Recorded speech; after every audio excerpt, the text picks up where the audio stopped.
Bonjour à toutes et tous. Tout d'abord, nous tenons à vous remercier d'être aussi nombreux aujourd'hui. Donc, vous êtes plus de 950 à vous être inscrits à ce webinaire. Merci beaucoup.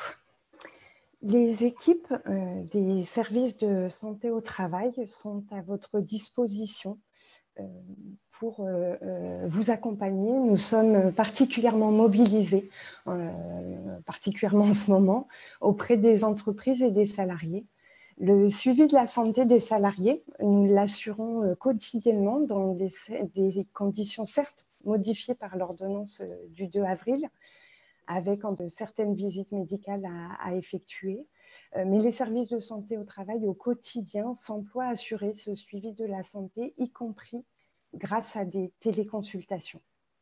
Les médecins du travail, infirmiers en santé au travail, intervenants en prévention des risques professionnels, psychologues, assistants sociaux, sont présents pour vous accompagner et vous conseiller, y compris au travers de permanences téléphoniques. Nous répondons à vos questions et vous mettons à disposition des guides et des fiches pratiques pouvant vous aider. Enfin, nous vous accompagnons pour les mesures de prévention à mettre en place et adapter à votre activité. N'hésitez pas à nous solliciter. Nous avons souhaité organiser cette conférence pour vous informer et vous aider à organiser au mieux votre activité dans cette période et prendre en compte les risques, y compris juridiques, liés à cette crise sanitaire. C'est pourquoi 9 services de santé au travail de la région Île-de-France ont décidé d'organiser collectivement cette conférence pour vous permettre de ne pas rester isolés face aux questions que vous vous posez. 3 conférenciers, avocats et associés du cabinet Chassani, Waterloo et Associés, vont vous présenter le cadre juridique dans lequel vous vous situez. Maître Laurence Cohen, avocate associée, Maître Franck Janin, avocat associé, et Maître Xavier de Gerfagnon, avocat associé. Notre équipe est aussi complétée par 5 experts en droit du travail. Ils seront en charge de répondre à vos questions que vous pourrez poser en ligne. J'en profite pour me présenter, Céline Roux, déléguée générale de Santé au Travail, Fédération Île-de-France. Comme nous sommes très nombreux, vous avez la possibilité de poser des questions en ligne. Par contre, vous n'aurez pas la possibilité de poser ces questions à l'oral. Vos micros sont coupés. Pour nous interroger en ligne, il vous suffit d'ouvrir le module questions et réponses situé en bas de votre écran. Une fois l'écran ouvert, vous avez la possibilité d'inscrire votre question et en cliquant sur « Envoyer », elle apparaît ensuite auprès de l'équipe qui sera en charge d'y répondre. Si une question que vous souhaitez poser a en fait déjà été posée, le plus simple est de cliquer sur le petit pouce juste en dessous de la question. Ça fait apparaître l'intérêt que vous portez à cette question et donc ça fait remonter la question en premier dans les réponses dans les questions auxquelles nous devons apporter des réponses. Les réponses qui vous seront apportées via ce chat ne vous seront pas transmises par ailleurs parce que les réponses qu'on apporte en chat sont bien évidemment un peu moins instruites que lorsque vous posez des questions bien précises sur votre situation.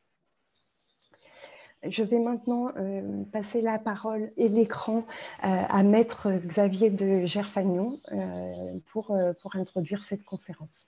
À tout à l'heure. Merci beaucoup. Bienvenue à toutes et à tous pour cette présentation dont le titre est aujourd'hui « Covid-19, quelle responsabilité des employeurs en matière de santé et de sécurité ?»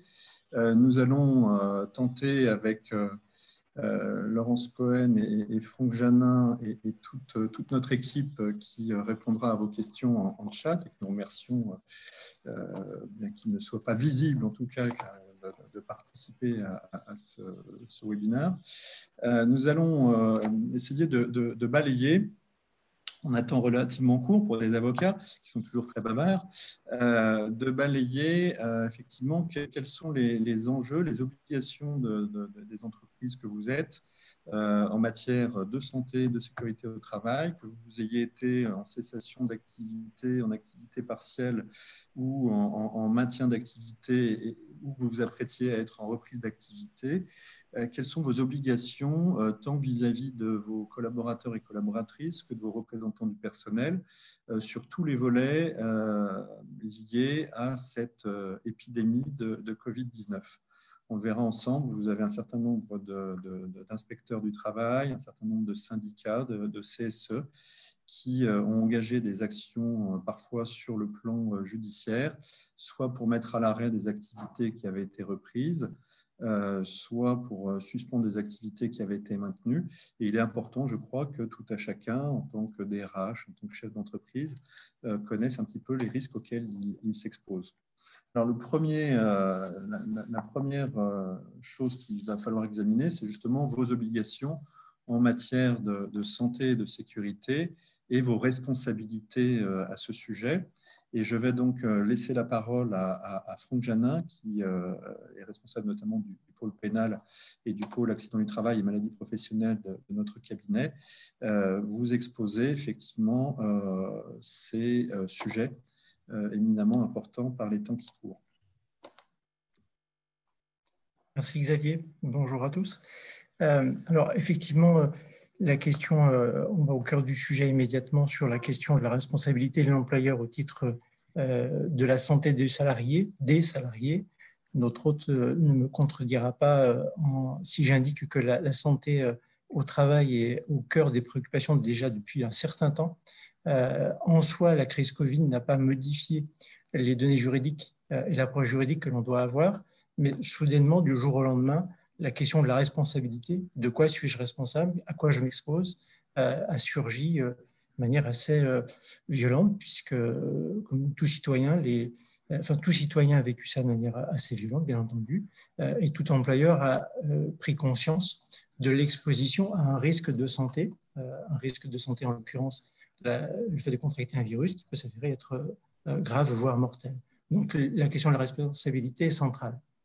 La responsabilité, je pense qu'il faut l'envisager au regard de ce qui s'est passé, au regard de ce qui se passe désormais sur la reprise, et puis aussi à plus long terme sur les impacts et les répercussions que la situation va avoir dans le temps. Pour illustrer mon propos et vous donner le sens de la jurisprudence et aujourd'hui, qui est vraiment l'alpha et l'oméga de la réflexion sur l'obligation de l'employeur, on appelle ça l'arrière-France, vous l'avez peut-être déjà entendu parler de ce terme-là. Cet arrière-France, c'est un salarié qui, un jour de 2001, est dans un avion, le jour des attentats du 11 novembre, et puis 6 ans après, il a un blocage au moment de monter dans un autre avion, et il va indiquer que c'est la répercussion de ce qui s'est déroulé 5 ans, 6 ans auparavant, et il va engager la responsabilité de son employeur, qui va devoir, 6 ans après, expliquer, démontrer les mesures qu'il a prises pour préserver la santé de ses salariés en réaction à cet événement qui était en l'occurrence un choc psychologique pour ce salarié, mais c'est a posteriori que cela se démontre. Donc, on a effectivement les gens qui sont atteints du virus, ceux qui le seront malheureusement, mais on a aussi toutes les répercussions psychologiques que l'on va avoir, les risques psychosociaux, puisque, comme vous le voyez sur cet affichage, le risque, on doit l'envisager tant sur le risque de la santé physique que de la santé mentale. Et les RPS, la jurisprudence toute récente des tribunaux qui ont été saisis dans le cadre de la crise Covid, systématiquement ont insisté sur la nécessité pour les employeurs de prendre en considération ce volet de la prévention, celui des risques psychosociaux, la santé mentale des salariés. Vous le verrez un peu plus tard avec la question du télétravail et d'autres sujets, mais c'est une approche qui est globale. Alors, aujourd'hui, pour se prémunir d'une mise en responsabilité, le point central de la réflexion, c'est de se souvenir que l'employeur est tenu à une obligation de sécurité. La Cour de cassation nous dit, pour que l'employeur soit en mesure d'apporter une réponse, une défense, il doit démontrer qu'il a mis en œuvre toutes les mesures de sécurité, tous les moyens de sécurité qui sont prévus par la loi.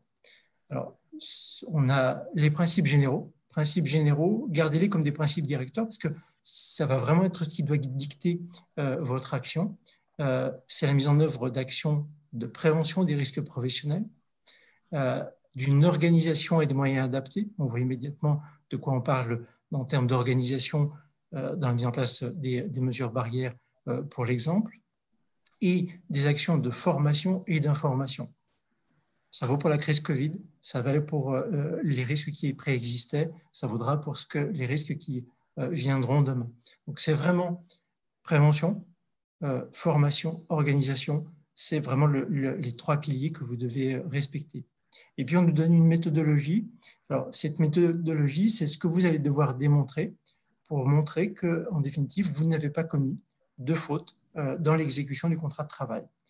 C'est quoi? C'est de démontrer que dans ma réflexion, j'ai tout mis en œuvre pour éviter les risques, pour adapter le travail, pour planifier la prévention. Alors, on envisage dès à présent, et on va le voir après avec le document unique ou l'association des représentants du personnel dans la mise en place des mesures de prévention. Les instructions appropriées, c'est l'information et la formation. Les instructions, on voit bien de quoi on parle avec les affichages, l'information individuelle, etc. etc. Aussi, et c'est un point important, le fait de tenir compte des évolutions techniques et de donner des informations et des instructions appropriées. Donc, ce n'est pas figé dans le temps, ce n'est pas figé au 13 mars, ni au 16 mars, ni au 26 mai. Tout ça doit évoluer systématiquement dans le temps avec l'évolution des connaissances autour de ce virus, de ce que l'on peut apporter comme mesure de prévention, dite barrière dans le langage courant désormais, mais en permanence, on doit adapter cela, réfléchir à la manière de le faire évoluer. Et donc, avec le schéma habituel qui consiste à prévoir les protections collectives plutôt qu'individuelles, en l'occurrence avec un virus, la perception est un petit peu inversée puisque la protection individuelle a un rôle très particulier, notamment par le port des masques. Donc, voilà pour ce qui est de votre obligation de sécurité. Si un jour vous devez répondre de telles demandes devant des juridictions, vous devrez montrer que vous avez respecté les trois piliers et que vous avez mis en œuvre cette méthodologie. Alors, point important, documenter vos actions, documenter l'état des connaissances et documenter tout ce que vous avez pu faire parce que, comme je vous l'indiquais avec notre fameux Air France, c'est peut-être dans 1 an, 2 ans, 3 ans, voire plus longtemps, que vous aurez justifié de vos actions. Ça, c'est le cadre de l'obligation de prévention. Et en termes de responsabilité, parce que c'est aussi une question qui se pose beaucoup, c'est finalement, ce virus, est-ce que c'est un accident du travail? Est-ce qu'on peut me demander une maladie professionnelle? On a beaucoup entendu parler, ça a été un sujet de communication du gouvernement, en particulier à l'égard des employeurs de personnel soignant, la question de la maladie professionnelle. Alors, l'accident du travail, on peut l'écarter pas trop rapidement parce que c'est potentiellement possible. L'accident du travail, c'est la lésion soudaine. Le fait de contracter un virus, traditionnellement et depuis longtemps, ça n'est pas admis comme étant un accident du travail, sauf si je me fais piquer je suis un personnel soignant, je me pique, je contracte une hépatite parce que je suis en contact de soignants qui vont m'agresser. Donc ça, on est vraiment, si un salarié vous demande de faire une déclaration d'accident du travail, vous devez la faire, puisqu'il n'y a pas le choix. Un salarié vous demande de faire une déclaration d'accident du travail, vous devez le faire. En revanche, vous devez assortir cette déclaration de réserve. Je n'ai pas de fait accidentel, je n'ai pas d'éléments lésionnels, on ne sait pas exactement où la maladie a été contractée, donc je n'ai pas un fait accidentel, je n'ai pas un accident du travail. Reste qu'on peut être sur la notion de maladie professionnelle. Alors, vous avez sûrement entendu parler, et lu les déclarations des ministres à ce sujet pour nous indiquer que pour le personnel soignant, les maladies professionnelles auraient un caractère automatique. Les organisations syndicales et pas mal d'associations de victimes ont souhaité que ces déclarations soient élargies, que ça ne se limite pas au personnel soignant, mais que tous les salariés qui ont été en contact, notamment avec le public, durant cette période, la période de confinement, et je pense qu'on peut transposer ça pour l'avenir, que tout le personnel exposé à du public puissent bénéficier d'une reconnaissance automatique d'une maladie professionnelle. Alors là-dessus, ne nous emballons pas sur les conséquences et la reconnaissance des maladies professionnelles. On a eu des déclarations, d'accord, on nous a dit que ça allait être automatique. La maladie professionnelle, c'est soit une maladie dite présumée, c'est-à-dire qu'elle figure sur un tableau qui est annexé au Code de la sécurité sociale. Ce n'est pas le cas de la maladie Covid-19. Et dans ce tableau, on a les conditions, la désignation de la maladie, un délai de prise en charge, donc le délai de constatation, et puis on a la description des tâches. Ça sera sûrement vrai pour le personnel soignant, personnel infirmier, personnel qui transporte les malades, pourquoi pas. Pour le reste des activités, y compris les activités de commerce, on voit bien aujourd'hui qu'on a un énorme débat sur ce sujet parce qu'on fait basculer le système de l'assurance professionnelle économiquement et bascule complètement vers autre chose dans des proportions qui ne seraient pas supportables. Donc on a aujourd'hui une troisième voie qui est envisagée sur la mise en place d'un fonds d'indemnisation, sur le modèle du fonds d'indemnisation des victimes de l'amiante, qui sera alimenté par des fonds publics. C'est en discussion. On ne va pas en dire plus parce qu'aujourd'hui, tout ce que vous pouvez entendre à ce sujet ne sont que des hypothèses et des pistes de travail, mais rien n'est défini. Aujourd'hui, si un salarié vous dit « je suis victime d'une maladie professionnelle », il va devoir faire sa déclaration auprès de la Caisse primaire d'assurance maladie. Une instruction sera mise en place, vous serez interrogé, vous aurez la possibilité d'apporter des éléments et le salarié va devoir démontrer qu'il a contracté la maladie essentiellement et directement par son exposition dans le cadre du travail. ATMP, voilà ce qu'on peut en dire. Le risque civil, la conséquence de l'accident du travail ou de la maladie professionnelle, c'est la faute inexcusable. La faute inexcusable, c'est un salarié qui, victime reconnu d'un accident du travail ou d'une maladie professionnelle, veut obtenir une réparation supplémentaire.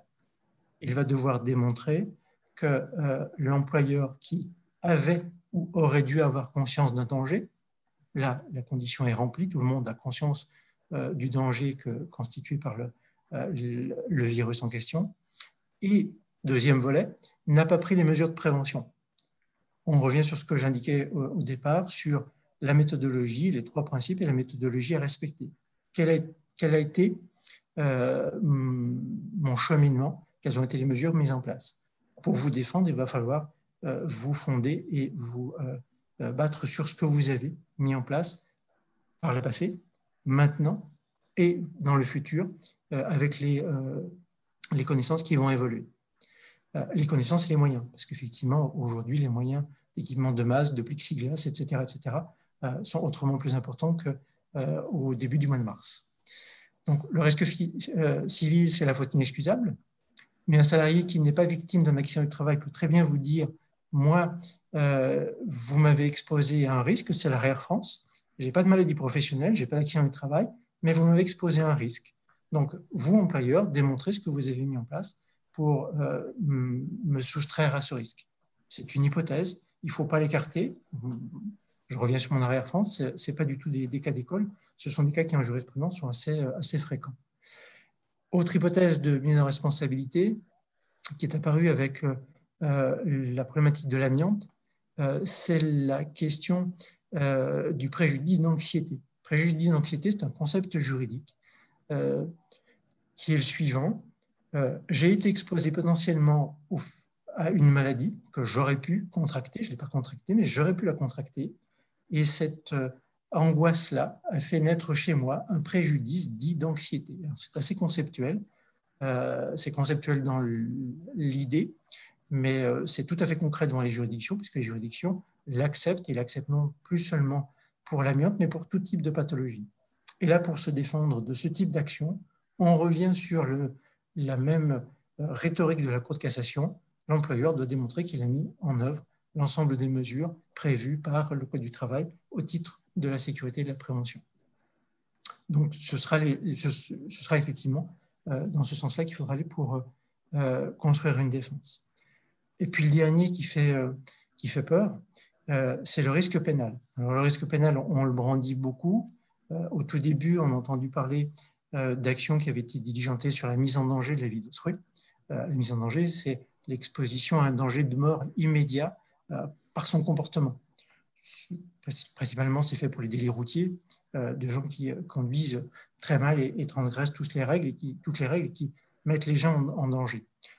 C'est un peu excessif par rapport à la situation actuelle, mais ça a été mis en œuvre pas mal par des organisations syndicales qui ont voulu faire obstacle à l'ouverture d'un certain nombre de commerces, d'industries et autres. Ça, on va l'écarter parce que c'est assez théorique, me semble-t-il.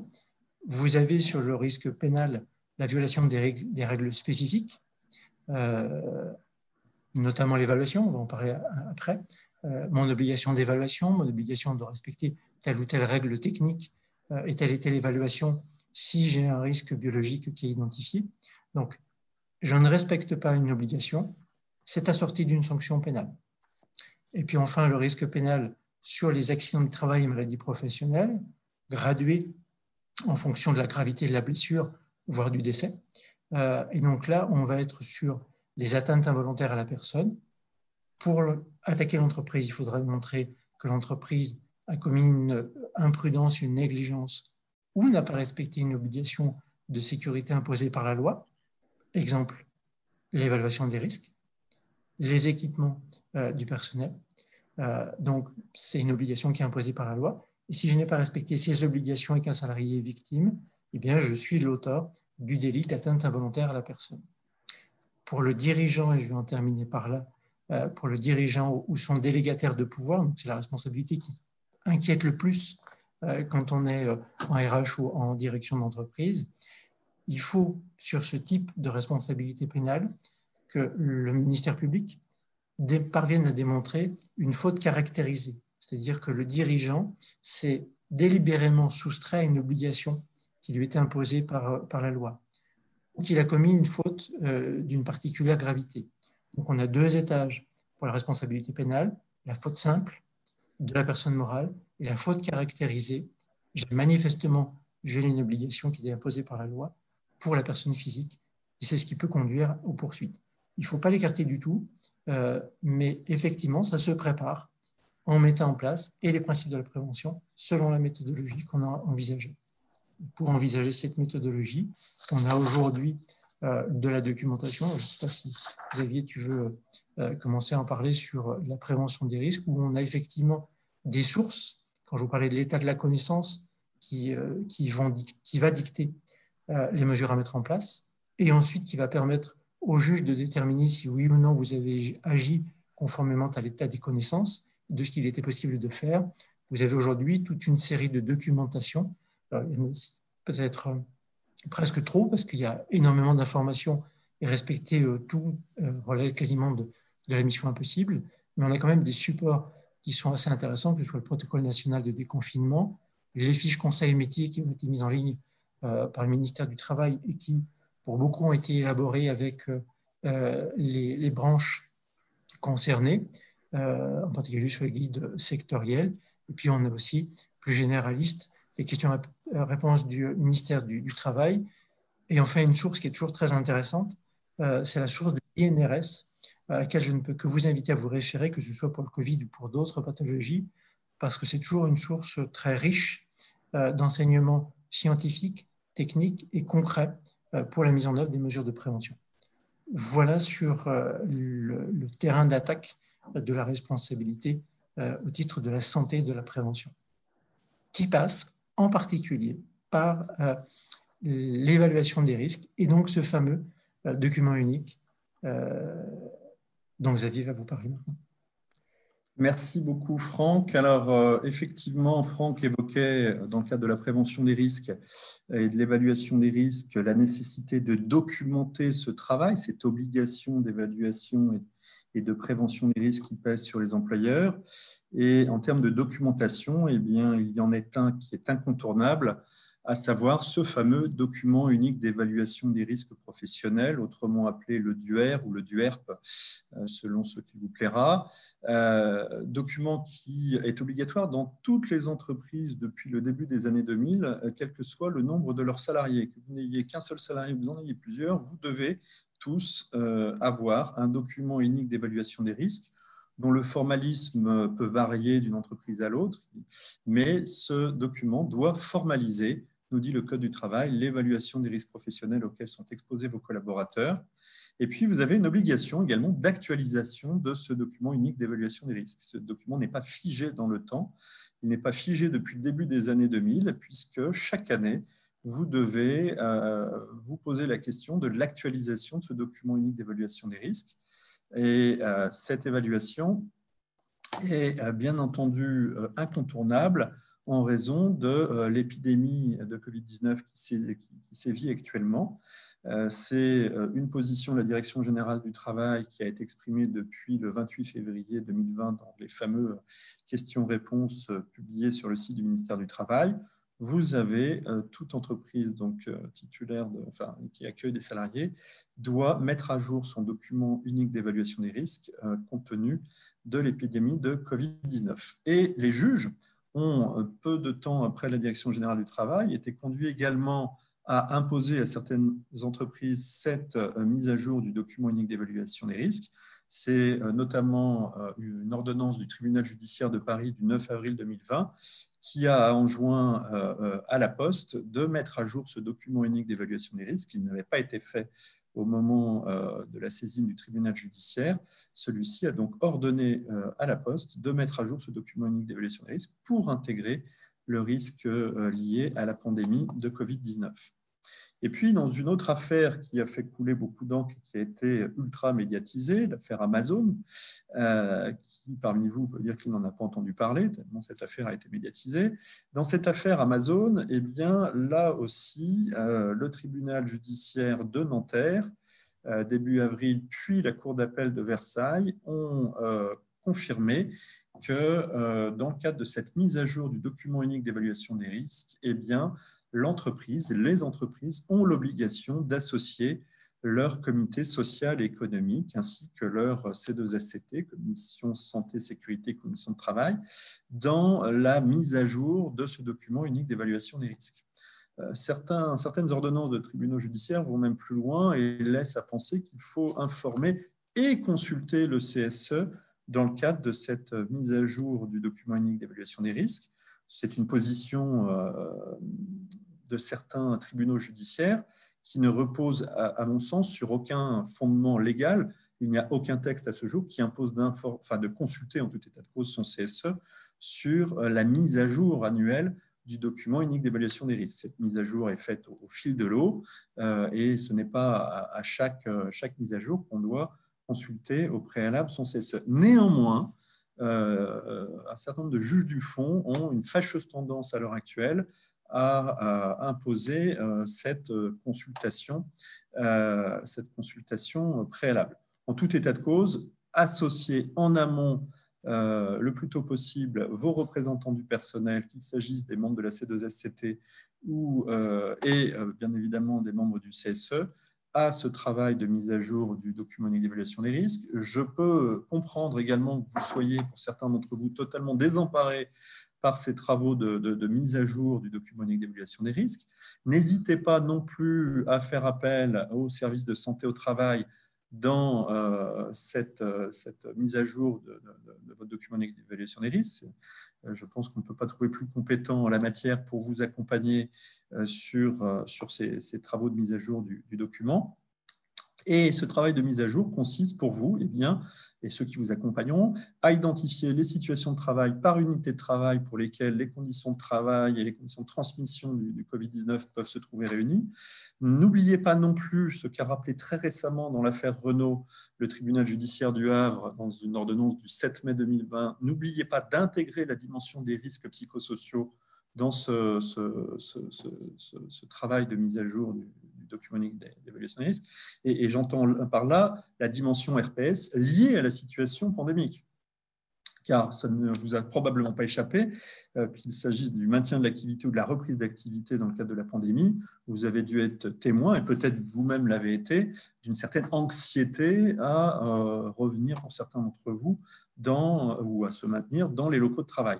Donc, il y a une dimension de RPS, risques psychosociaux, qui est non négligeable dans le contexte qu'on vit actuellement. Il faut que vous preniez la mesure de ces risques psychosociaux dans la mise à jour des RPS.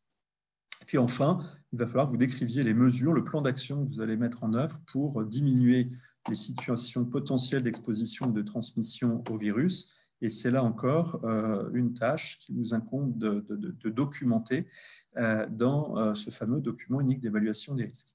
Et bien évidemment, quand Franck vous parlait de la responsabilité civile, voire pénale de l'entreprise dans le contexte d'aujourd'hui, un document unique d'évaluation des risques qui ne serait pas mis à jour dans le cadre de la pandémie serait évidemment un élément qui ne serait pas en faveur de votre défense si vous étiez challengé devant les tribunaux ou devant l'administration sur ce sujet-là. Donc, par rapport à la checklist finalement des points d'attention qu'on pourrait faire dans le cadre de l'évaluation des risques Covid-19, posez-vous vraiment des questions pratico-pratiques. Que faire dans le cadre du trajet vers le lieu de travail? Comment accompagner les salariés? Quelles instructions leur donner pour limiter le risque d'exposition de contamination au Covid-19?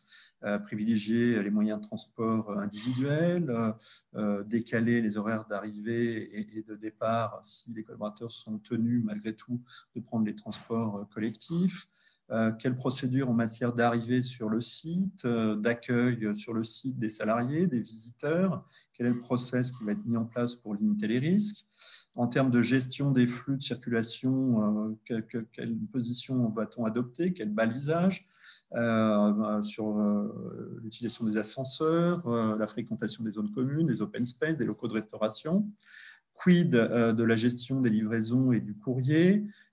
Quid du respect de la distanciation physique? Je vous rappelle que dans le fameux protocole national de déconfinement mis en place par le gouvernement et publié sur le site du ministère du Travail, vous avez cette notion de jauge de 4 mètres carrés par personne qui a été définie par le gouvernement avec, je vous invite à vous reporter à ce fameux document national sur le déconfinement, ce protocole national sur le déconfinement, vous avez toute une méthodologie pour valoriser cette fameuse jauge de 4 mètres carrés qui peut conduire sur certains sites à limiter le nombre de personnes par étage, par bureau, par immeuble, enfin voilà. Quid du nettoyage renforcé des locaux? Quand je dis renforcer, oui, il vous appartient de renforcer le nettoyage des locaux, notamment toutes les zones inertes et communes aux salariés et aux visiteurs. Et puis, attention également en termes d'information et de formation, tant de vos salariés que des personnes qui fréquentent vos locaux. Là aussi, il va falloir documenter cette information et cette formation par rapport au risque de contamination en termes de signalétique, de balisage, d'affichage. C'est également ce qu'a rappelé le tribunal judiciaire du Havre dans cette ordonnance du 7 mai 2020, qui a reproché notamment et condamné Renault à mieux former ses salariés en matière de prévention du risque Covid-19, alors même que dans les faits, chaque collaborateur s'est vu remettre un kit lors de la reprise d'activité extrêmement complet, avec un certain nombre de masques, de gels hydroalcooliques et surtout toute une documentation très étayée pour sensibiliser, former, informer les collaborateurs. Eh bien, le tribunal judiciaire du Havre a estimé que cela n'était pas suffisant. L'ordonnance du Havre est extrêmement sévère à l'égard du site de Renault-Sandouville. La condamnation a été assez ferme de la part du magistrat. Mais bon, voilà, nul n'était à l'abri d'un magistrat extrêmement sévère sur ces sujets-là. Alors, se pose également la question un petit peu technique du risque biologique, puisque vous avez dans le Code du travail, aux articles 4421.1 et suivants du Code du travail, toute une partie sur la prévention des risques biologiques, qui est souvent méconnue d'ailleurs de beaucoup d'entreprises, avec un Code du travail qui porte un classement de 4 groupes d'agents biologiques selon le risque d'infection. Alors le Covid-19, bien évidemment, à ce jour, n'est pas classé dans ces 4 groupes d'agents biologiques qui sont définis par le Code du travail. L'Agence nationale de sécurité en santé sanitaire a a estimé que les coronavirus devaient relever des groupes 3, voire 4. Le gouvernement a pour l'instant fait des déclarations laissant entendre qu'il s'agissait plutôt du groupe 2, donc assimilant un peu le Covid, au même risque qu'une grippe.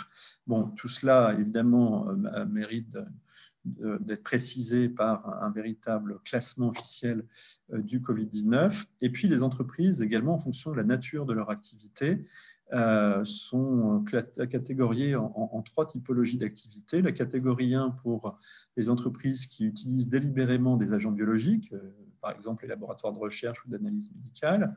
La catégorie 2 pour les entreprises qui sont soumises à un risque d'exposition spécifique ou inhérent à l'activité, par exemple les professions de santé. Et puis, in fine, la catégorie 3, où il n'y a pas d'utilisation délibérée d'un agent biologique et pas de risque spécifique à l'activité, mais qui peut néanmoins exposer des travailleurs à un agent biologique. Pour toutes les activités, catégorie 1, 2 ou 3, bien évidemment, on a des obligations communes, cette fameuse évaluation spécifique des risques, le respect des principes généraux de prévention que vous a rappelé tout à l'heure Franck, la mise en œuvre de mesures collectives et individuelles de prévention et de protection adaptées, information, formation, équipement, process de travail adapté aux risques. Et puis, si l'entreprise relève effectivement d'un risque biologique identifié et propre à son activité, et spécifique à son activité, eh bien, il y a des obligations supplémentaires à respecter dès lors qu'un risque spécifique est identifié ou en cas de risque d'exposition à un agent pathogène. Par exemple, quand on rentre dans cette catégorie, eh bien, il y a des mesures spécifiques de prévention, notamment la limitation du nombre de salariés qui doivent être exposés, le port de PI, le traitement des déchets, des interdictions de nourriture, d'introduction de nourriture, de boissons sur le site ou sur les zones exposées au risque. Vous avez également des informations et des formations plus pesantes et plus lourdes des travailleurs, notamment sur les risques pour la santé et les précautions en matière d'hygiène. Les salariés doivent être également informés, le CSE, le médecin du travail, de tout accident ou incident lié à cet agent pathogène. Vous avez également un suivi de l'état de santé des travailleurs en fonction de la catégorie des agents biologiques auxquels ils peuvent être exposés. Et donc, on a eu dans un certain nombre de contentieux cette question de l'application ou non de la réglementation sur le risque biologique dans différents cas de figure par rapport au Covid-19. Beaucoup d'entreprises avaient, notamment dans leur document unique d'évaluation des risques, classé le Covid-19 comme étant un agent biologique et les tribunaux, à la lumière de cette classification, eh bien, ont estimé que toutes ces obligations supplémentaires liées à l'exposition à un risque spécifique, un risque biologique spécifique lié à l'activité, eh bien, devaient entraîner toute l'application de la réglementation en matière de prévention des risques biologiques, réglementation extrêmement pesante qui peut aller dans certains cas jusqu'au port d'une tenue quasiment tenue NBC, des pieds jusqu'à la tête. Et donc on a eu un certain nombre de décisions de première instance, des ordonnances de référé, sur cette appréciation extensive sur la réglementation du risque biologique. Dans une ordonnance du tribunal judiciaire de Lille du 5 mai 2020, concernant la société Carrefour Hypermarché, eh bien, le juge a eu pragmatisme, dirons-nous, la clairvoyance, d'écarter un certain nombre de dispositions relatives au risque biologique pour les entreprises dont l'activité n'implique pas, par essence, un agent biologique, estimant que, effectivement, la vente de produits alimentaires n'était pas, par essence, une activité relevant de la catégorie 1 ou de la catégorie 3 que vous voyez sur les slides. Vous avez ensuite, dans l'ordonnance du tribunal judiciaire du Havre du 7 mai 2020 concernant l'affaire Renault-Sandouville, là aussi, le magistrat a écarté l'application de la réglementation sur le risque biologique aux salariés qui travaillaient à la production de l'usine Renault-Sandouville. Et puis, enfin, dans une affaire qui a été jugée à Aix-en-Provence, si ma mémoire est bonne, le tribunal judiciaire d'Aix-en-Provence, dans une ordonnance du 30 avril 2020 concernant un groupe de boulangeries, a également estimé que la réglementation sur le risque biologique devait être écartée aux activités de boulangerie. Donc, on vous incite quand tel n'est pas le cas, bien évidemment, à préciser évidemment l'exposition à un risque épidémique lié au Covid-19 dans votre document unique d'évaluation des risques. Mais si vous avez ce risque d'exposition à l'agent pathogène que pourrait représenter le Covid-19, il est important, lorsque vous avez une activité non spécifique en termes de manipulation d'agents biologiques, de bien préciser que ce risque est un risque non spécifique à l'activité de l'entreprise, de la même manière qu'un salarié peut être exposé, entre guillemets, à une grippe, même si les effets ne sont pas forcément les mêmes. Mais voilà, il est important de bien préciser dans votre document unique d'évaluation des risques cette précision, risque non spécifique à l'activité de l'entreprise. Alors évidemment, ce propos ne peut pas s'appliquer si vous relevez d'une activité de laboratoire de recherche, d'analyse médicale ou d'une profession de santé. Mais si vous relevez, comme c'était le cas dans les différentes jurisprudences que j'ai citées, d'une activité de vente de produits alimentaires ou de la production comme chez Renault, production automobile, effectivement, donc les juges ont une tendance à écarter ce risque biologique. Voilà, alors maintenant, je crois qu'il y a eu beaucoup de questions sur les sujets des tests, des masques, des prises de température. Donc, je laisse à Laurence le soin de vous éclairer, le cas échéant, sur ces sujets. Laurence ? Bonjour à toutes et à tous. Merci Franck, merci Xavier. En effet, j'ai vu défiler un certain nombre de questions sur les masques, les tests et les prises de température. Donc, la plupart du temps, elles sont axées sur la question de savoir si elles peuvent être, ces mesures-là, imposées aux salariés. Donc, elles sont obligatoires d'une part, et donc elles sont une mesure contraignante le cas échéant pour les salariés. Alors, on va évoquer bien sûr la question des masques. En l'état des textes, en tout cas réglementaires, vous ne trouverez pas de réponse sur une obligation ou une absence d'obligation de fournir des masques aux salariés en tant que texte de loi ou décret d'application. Par contre, vous avez vu évidemment circuler beaucoup d'instructions, de circulaires, questions-réponses sur le sujet, et notamment dans le protocole de déconfinement, une position qui est émise sur notamment la question des masques. Alors, sur les masques, le premier point délicat, c'est de les distinguer et de savoir s'ils sont réellement efficaces ou pas, avant de savoir si on a intérêt ou pas, ou l'obligation ou pas de les mettre à disposition. C'est vrai que c'est une question éminemment technique, et là, je renverrai, comme l'a fait Xavier précédemment, à vos services de santé au travail respectifs pour essayer d'affiner un petit peu l'analyse technique sur l'efficacité des masques. En tout cas, ce que l'on sait, c'est qu'ils sont classés en 3 catégories. La catégorie des masques FFP, et on entend beaucoup parler notamment des masques FFP2, le masque chirurgical, et ensuite il y a les masques dits grand public, plus ou moins protecteurs, avec un contact régulier avec le public ou des contacts seulement occasionnels. Alors, qu'en est-il du côté de l'entreprise et de ses salariés? Selon l'administration, il y a des positions donc, qui ont été prises sur ces sujets. Seuls les masques qui sont des masques FFP peuvent être qualifiés d'équipements de protection individuelle. On vous indique ici une décision du tribunal judiciaire de Lille du 5 mai 2020 que Xavier a déjà citée, qui concerne la société Carrefour Hypermarché. Et dans le cadre de ce contentieux, précisément, la question a été posée de savoir si Carrefour ne pouvait pas être finalement enjoint par le juge, et c'était là une demande des syndicats et de l'inspection du travail, de fournir des masques non seulement à ses salariés, mais on allait plus loin puisqu'on demandait aussi la fourniture des masques, ou en tout cas imposer les masques aux clients fréquentant le magasin. Sur le volet rapport avec les salariés, donc cette décision indique que la notion de masque FFP, déjà, c'est impossible à imaginer d'imposer à une entreprise de les fournir à ses salariés, dans la mesure où, et notamment à la date du 5 mai, on était encore en période de cruelle pénurie sur ces masques, qu'ils étaient réquisitionnés et qu'évidemment, il ne s'agit pas pour une entreprise de fournir des masques FFP2 à ses salariés. Donc, cette demande a été totalement écartée ça paraissait assez évident. L'autre question qui se posait, c'était de savoir si effectivement ça pouvait être considéré comme un équipement de protection individuelle. Alors, je fais le joint avec la partie qui a été traitée par Franck en introduction et sur les mesures de prévention qui sont indiquées dans toute situation de risque et a fortiori en présence du risque Covid.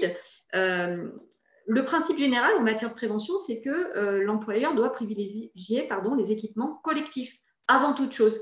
Et l'équipement individuel, ça vient en second plan et en tout cas, c'est considéré comme beaucoup moins protecteur parce que aléatoire, évidemment, à la fois dans l'utilisation qu'en font les salariés et dans le contrôle que peut faire l'employeur de l'effectivité de l'utilisation de l'EPI. Donc, le mot d'ordre qui est donné par l'administration, c'est de privilégier, bien sûr, les équipements collectifs. Et par équipement collectif, on entend toutes les mesures qui ont été rappelées par Franck, notamment, et prendre des mesures, et par Xavier également, des mesures de respect des gestes barrières, de distanciation. Et je ne reviendrai pas sur cette liste, effectivement, de mesures impératives, mais c'est cela qu'il faut privilégier. Le masque, si on l'utilise, doit venir en complément et non pas se substituer à l'ensemble de ces mesures de prévention collective. Donc, cela dépend évidemment beaucoup de la nature de l'activité de chaque entreprise. Hein.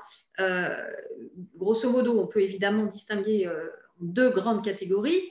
Les entreprises, ou en tout cas les établissements, ceux qui sont des établissements de santé ou médico-sociaux, où effectivement, il est évident et il va sans dire qu'il faut équiper son personnel de masques, et notamment de FFP2 dans certains cas. Donc ça, c'est l'une des obligations qui pèsent sur ces établissements à raison de leurs activités. Pour le reste, et dans les activités autres que les établissements sociaux et médico-sociaux et professionnels de santé, on n'a pas la même coercition en matière de port de masque. Je vous l'ai dit, il faut privilégier les mesures de prévention collective. Toute la batterie de mesures de distanciation et de gestes barrières doit être privilégiée. Et le masque peut venir, le cas échéant, en complément avec une indication dans le protocole de déconfinement qui a été adopté par le ministère et qui donne une indication aux entreprises, en ce sens que si le respect des règles de distanciation et toutes ces mesures barrières n'est pas techniquement possible, alors effectivement, il y a une nécessité d'imposer le masque en tant qu'équipement de protection individuelle. Dans les autres cas, si les mesures et la distanciation notamment peuvent être appliquées, à ce moment-là, ce n'est plus une obligation d'imposer le masque, mais une possibilité de généraliser ce masque grand public, entre guillemets, comme étant cet équipement supplémentaire de protection qui va pouvoir être appliqué par les entreprises.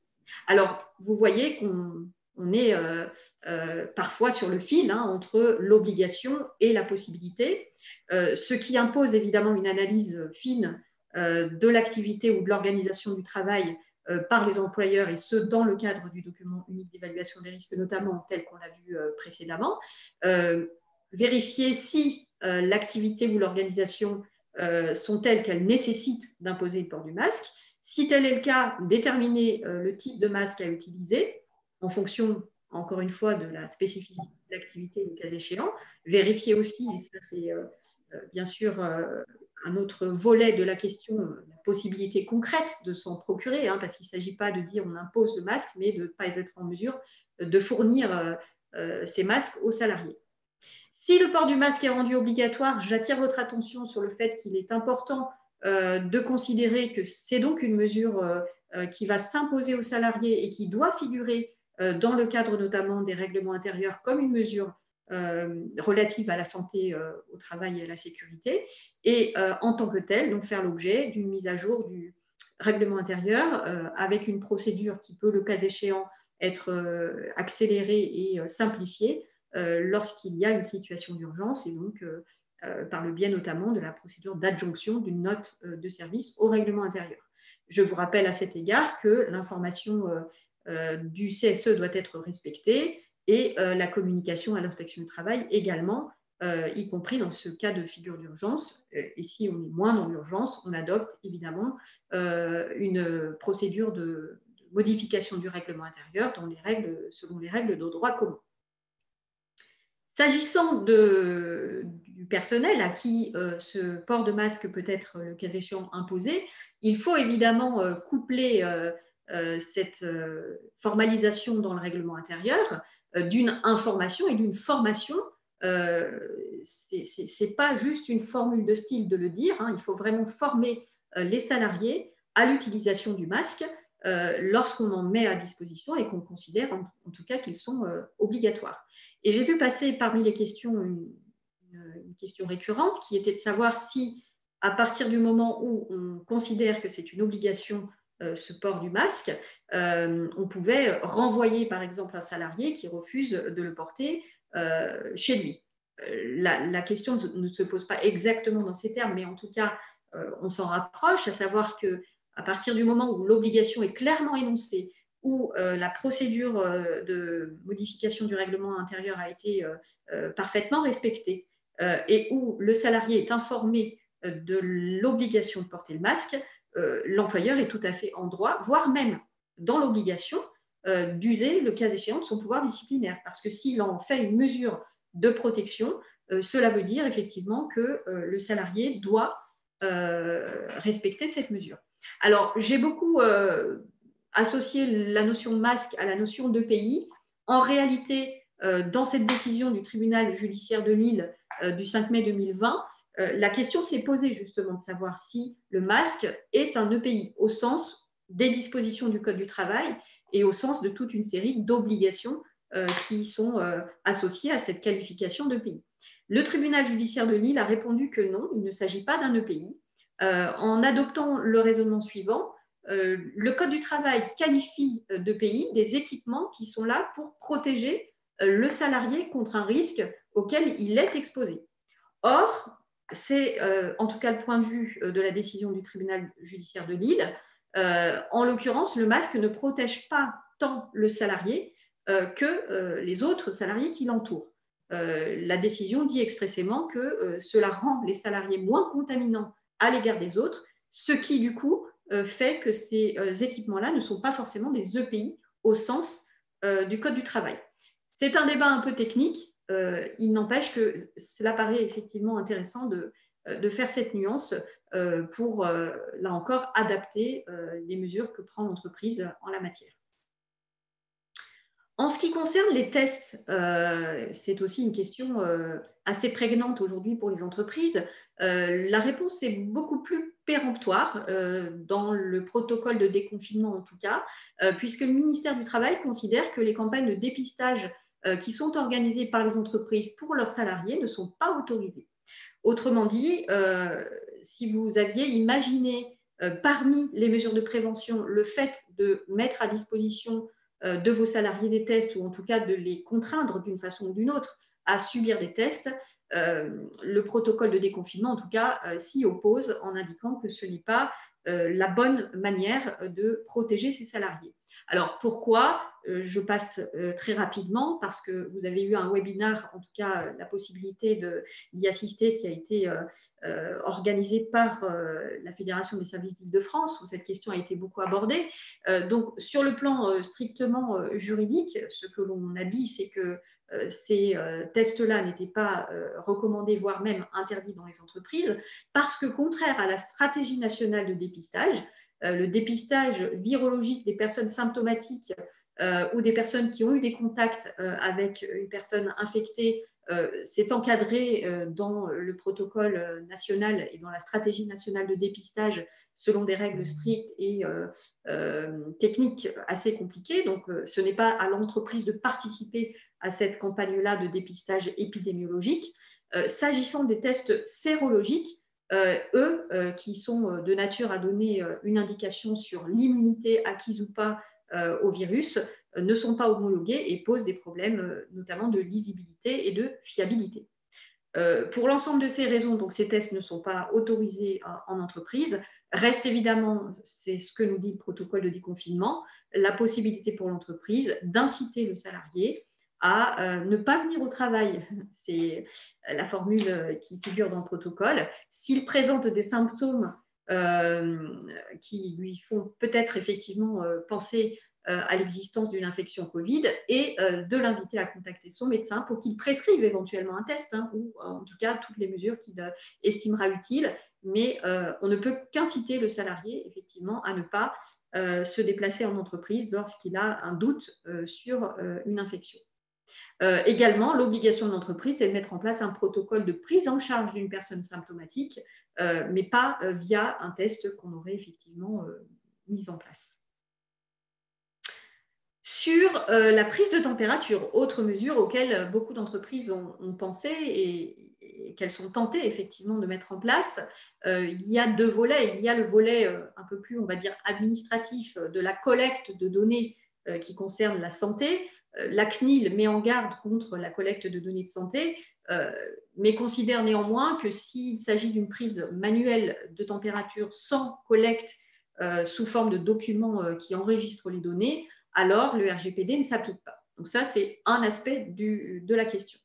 Mais surtout, sur l'opportunité de ces prises de température en entreprise, le ministère du Travail et le Haut Conseil de la santé publique déconseillent cette mesure de contrôle de la température à l'entrée des entreprises, les considérant là encore faussement rassurantes, c'est le terme employé dans le protocole de déconfinement, parce qu'effectivement, de façon technique, on ne peut pas être assuré du seul fait de ne pas avoir de température, évidemment, de ne pas être porteur du virus, et qui plus est, pour les asymptomatiques, ça ne renseigne absolument en rien. Donc, faire de cette mesure une condition de la prise ou de la reprise du poste n'apparaît pas conseillé par le ministère du Travail ou le Haut Conseil de la santé publique, de sorte que les entreprises sont invitées dès lors à s'abstenir de mettre en place cette mesure. Si toutefois l'entreprise estime que c'est intéressant ou opportun de le faire, alors, vous voyez bien la nuance, c'est déconseillé mais ce n'est pas interdit. On peut le faire, mais moyennant le respect d'une procédure, notamment, là encore, d'adjonction d'une mention au règlement intérieur, de garantie d'information des salariés et d'indication sur l'absence de conservation des données, mais surtout, la question cruciale sera de savoir, en cas de refus du salarié de se soumettre à cette prise de température, ce qu'il peut parfaitement faire, on n'a pas le droit de lui imposer cette prise de température, ou en cas de contrôle positif, une température qui serait trop élevée, quid, qu'est-ce qu'on en fait? La réponse juridique que l'on peut apporter, c'est que malheureusement, l'employeur devra, dans ce cas, composer, entre guillemets, avec sa propre mesure, c'est-à-dire en tirer les conséquences, en ce sens que s'il en a fait une condition de prise ou de reprise du travail, il faut qu'il reste cohérent et qu'il interdise l'accès au poste, mais ça ne peut pas se faire moyennant une diminution de salaire, puisqu'effectivement, le salarié est en droit de prendre son poste. En résumé, ce qu'il vous appartient de faire dans le cadre de ces mesures de prévention, arbitrer sur ces mesures, je prends ou je ne prends pas cette mesure de prise de température comme une mesure de prévention. Vous pouvez toujours, bien évidemment, inciter les salariés à prendre eux-mêmes leur température et évidemment leur rappeler, marteler l'obligation de rester chez soi dès qu'on a un doute sur son état de santé. Et si on a mis en place un contrôle de prise de température, à ce moment-là, déterminer expressément si c'est obligatoire, si ça ne l'est pas, et si c'est obligatoire, réfléchir aux conséquences qu'on y attachera en tant qu'employeur.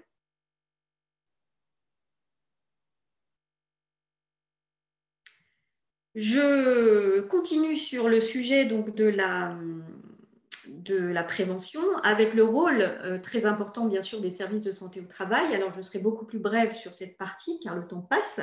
Je me fais rappeler à l'ordre, et ils ont raison, par mes co-animateurs. Donc, sur le rôle des services de santé au travail, vous avez tous pris en compte, en tout cas aperçu, l'ordonnance du 1er avril 2020, dans laquelle on trouve des piliers, on va dire, de missions qui sont dévolus au SSTI. Alors, un premier pilier qui a été présenté en son temps comme des attributions nouvelles, prescription et renouvellement d'arrêt de travail notamment. On y reviendra en fin de présentation, donc je passe ici très vite. Réalisation de tests de dépistage au Covid-19, nous y revoilà sur cette question des tests, Mais à ce jour, les textes d'application qui étaient annoncés, et notamment un arrêté qui devait définir un protocole selon lequel les services de santé au travail pouvaient réaliser ces tests, n'ont jamais été publiés, de sorte que cette disposition-là est à ce jour lettre morte.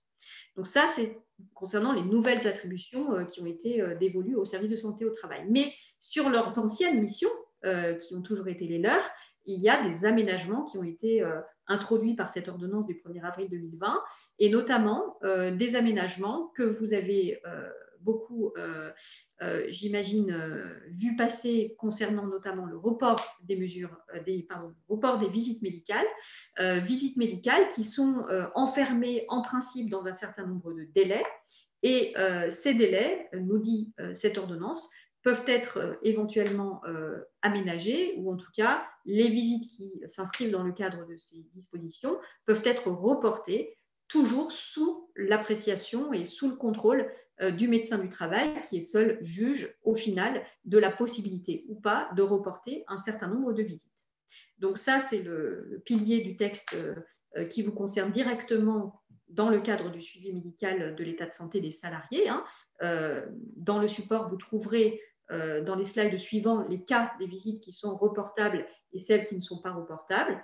Et puis enfin, il y a un troisième pilier des missions des services de santé au travail que Mme Roux a évoqué en introduction, bien sûr, l'appui aux entreprises, le conseil aux entreprises dans le cadre de ces tâches extrêmement difficiles de détermination des mesures de prévention pertinentes. Et là, vos services de santé au travail sont présents à vos côtés pour effectivement vous y aider, étant précisé qu'il faut avoir à l'esprit que les services de santé au travail sont aussi des employeurs et doivent aussi protéger leurs salariés, ce qui explique que certaines actions au milieu de travail ou certaines interventions en entreprise doivent elles aussi être reportées ou en tout cas aménagées compte tenu des mesures sanitaires qui ont été mises en place. Merci Laurence. Alors, vous avez également un certain nombre d'obligations, on l'a évoqué en filigrane tout à l'heure, vis-à-vis de vos instances représentatives du personnel et notamment vis-à-vis de votre comité social et économique, puisque les élus du CSE et le cas échéant de vos C2SCT doivent être associés de façon très, très étroite dans l'évaluation des risques liés au Covid-19 et dans les mesures de prévention que vous allez mettre en œuvre, notamment la mise à jour donc, du document unique d'évaluation des risques, ce qu'un certain nombre de tribunaux judiciaires ont rappelé, notamment dans l'affaire La Poste et l'affaire Amazon. Bien que le Code du travail, je vous l'ai dit tout à l'heure, n'impose pas la consultation du préalable du CSE sur la mise à jour du DUER, les tribunaux judiciaires, notamment dans l'affaire Amazon, tendent à imposer aujourd'hui une telle consultation. Alors, je pense que c'est vraiment lié au contexte du Covid-19. La consultation du CSE également s'impose au titre des dispositions et des attributions générales du CSE, dès lors qu'il s'agit de l'informer, de consulter sur des questions touchant à l'organisation, la gestion, la marge générale de l'entreprise, notamment sur les conditions d'emploi et de travail. Et si vous avez eu des activités à l'arrêt pendant la période de confinement et que vous envisagez ou que vous avez repris votre activité, il va bien de soi que normalement, cette reprise a dû s'effectuer après consultation du CSE, après que votre CSE vous ait rendu un avis sur les conditions de cette reprise d'activité, voire du maintien d'activité, des aménagements, conditions d'emploi et de travail que vous avez dû mettre en œuvre. Et pour ce faire, le gouvernement a adapté en fait, les conditions d'infoconsul du CSE dans le cadre de l'état d'urgence sanitaire. Vous savez que les réunions du CSE peuvent désormais, dans le cadre de l'état d'urgence sanitaire, plus facilement se tenir en format distanciel. Nous vous donnerons les slides à l'issue de la conférence qui seront à votre disposition. Donc, on peut pratiquer la visioconférence, on peut pratiquer des réunions en audioconférence, voire même, dans certains cas de figure et sous certaines conditions, à travers des outils tels que WhatsApp, vraiment dans des conditions très, très restrictives. Et puis, les délais d'organisation et d'information consultation du CSE sur les consultations relatives à l'épidémie du Covid-19 ont également été aménagés par un décret et une ordonnance du 2 mai 2020, puisque dans le cadre, notamment pour faciliter la reprise d'activité, mais dans toutes les consultations de l'employeur de ces IRP qui ont pour objectif de faire face aux conséquences économiques, financières et sociales de la propagation du Covid-19, qu'on appellera dans le jargon les consultations Covid-19, eh bien, l'ordonnance et le décret du 2 mai dérogent au délai de droit commun en matière de convocation et de transmission de l'ordre du jour du CSE qui sont raccourcis, ces délais sont raccourcis, et les délais préfixes de consultation du CSE sont également raccourcis. Alors, c'est pour une période qui court depuis le 3 mai 2020, donc pour toutes les consultations qui auront démarré à compter du 3 mai 2020 et a priori jusqu'au 23 août 2020, eh bien, vous allez pouvoir utiliser pour les consultations dites Covid-19, vous allez pouvoir utiliser ces délais dérogatoires qui, vous allez voir dans quelques secondes, ont été extrêmement raccourcis. Attention toutefois, ces délais raccourcis ne sont pas applicables aux procédures d'information-consultation visant la mise en place d'un PSE ou d'accords de performance collective, ce qu'on appelle dans le jargon les APC, ou pour les consultations annuelles récurrentes concernant la consultation annuelle sur les orientations stratégiques, la situation ECOFI de l'entreprise ou la consultation annuelle sur la politique sociale, les conditions de travail et d'emploi. Là, vous gardez des délais de convocation et des délais de consultation de droit commun.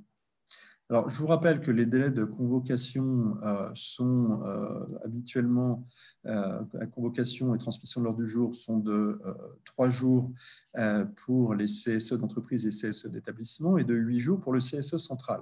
Eh bien, comme vous le voyez ici, vous avez, dans le cadre des consultations dites Covid-19, un délai de transmission de l'ordre du jour aux élus du CSE et éventuellement aux représentants syndicaux au CSE, qui a été réduit pour les CSE d'entreprise et CSE d'établissement de 3 jours à 2 jours calendaires et pour le CSE central de 8 jours à 3 jours minimum avant la réunion. Vous avez également donc une réduction assez drastique, dirons-nous, des délais de consultation, des délais préfixes de consultation. Je vous rappelle qu'un CSE doit rendre, à compter du moment où il a eu transmission d'une note d'information précise et écrite sur le projet sur lequel il est consulté, eh bien, cette transmission fait courir un délai d'1 mois normalement pour que le CSE rende un avis, et s'il n'a pas rendu son avis dans ce délai d'1 mois ou avant ce délai d'1 mois, eh bien, au bout d'1 mois, son délai est réputé rendu par défaut de façon défavorable. L'entreprise pourra donc déployer son projet une fois passé ce délai préfixe. Eh bien, ce délai préfixe de droit commun d'1 mois est réduit de 1 mois à 8 jours dans le cadre des consultations simples sans recours expert pour les consultations Covid-19, qu'il s'agisse du CSE d'entreprise, d'établissement ou CSE central. Si le CSE décide de désigner un expert sur ce projet, eh bien, au lieu d'avoir un délai préfixe de 2 mois, on arrive à un délai préfixe de 11 jours pour rendre l'avis pour un CSE d'entreprise ou d'établissement et 12 jours pour un CSE central au lieu de 2 mois dans le droit commun. Et enfin, on passe d'un délai de 3 mois à un délai de 12 jours si vous avez une consultation sur plusieurs niveaux, CSE central et CSE d'établissement, avec désignation d'un ou plusieurs experts. Donc, vous voyez que ces délais sont extrêmement raccourcis. Alors, je ne veux pas vous embêter également sur les délais éventuels d'expertise, mais vous verrez, et on vous transmettra les slides également, on a aussi une réduction des délais d'expertise qui a été opérée par cette même ordonnance et ce même décret du 2 mai dernier. Voilà, alors sur la réorganisation de l'activité, Laurence. Oui, la question première sur la réorganisation de l'activité, c'est de savoir si le télétravail doit être, entre guillemets, pérennisé. On utilise ce terme-là, en l'occurrence, pour notre présentation, parce que, bien évidemment, pendant le confinement, le télétravail a quasiment été la règle pour beaucoup d'entreprises. En tout cas, il était fortement recommandé. Faut-il continuer dans ce mode de travail? 2 principes demeurent, y compris après le déconfinement. C'est que le télétravail doit rester le principe lorsque le poste le permet, pour continuer effectivement à mettre les salariés à l'abri et surtout à limiter le risque de propagation et en tout cas de deuxième vague d'épidémie.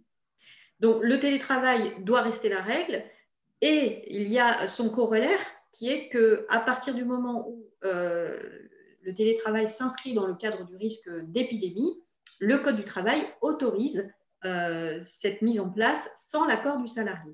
Ça fait partie aussi des questions que vous avez posées, hein, donc je confirme bien que l'entreprise, si elle estime que le télétravail est la mesure de prévention qui est la meilleure, et en tout cas pour une certaine catégorie de salariés possible techniquement, alors c'est elle qui peut effectivement en définir le principe et l'imposer aux salariés le cas échéant.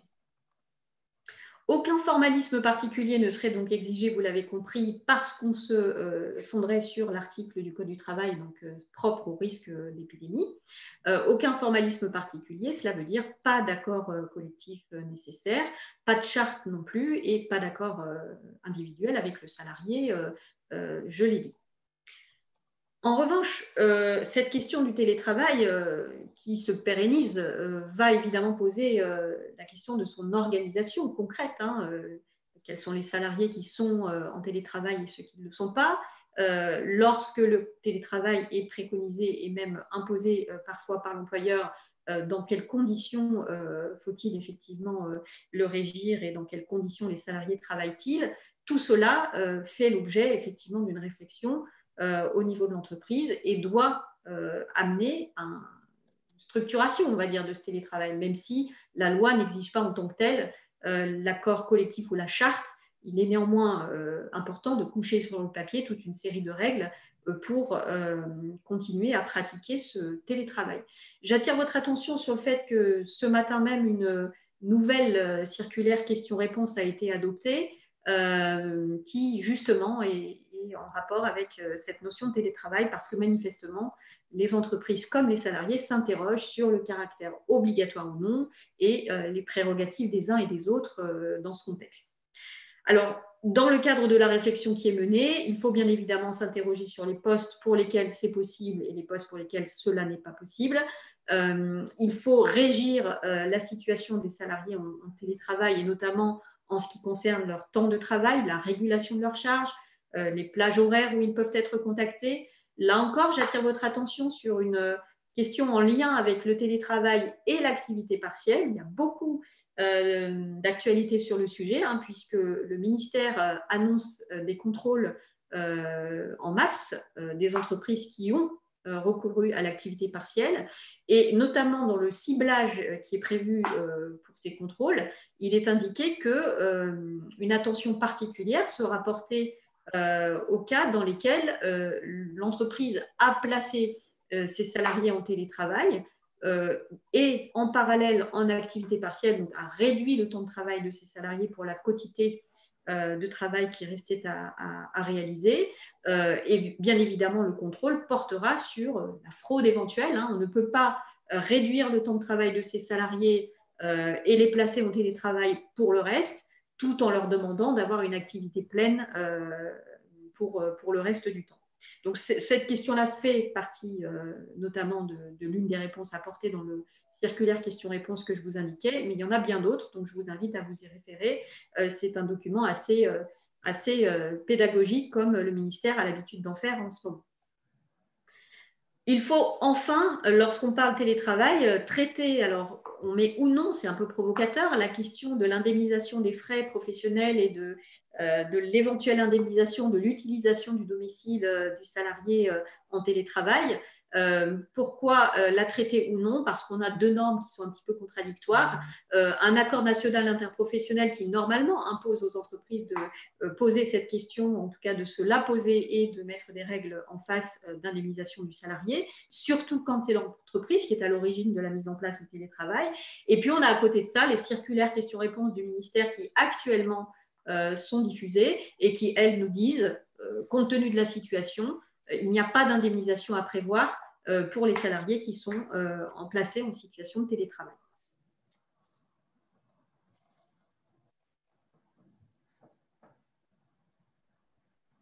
Le deuxième point que je voulais aborder avec vous concerne donc les mesures de réorganisation du temps de travail.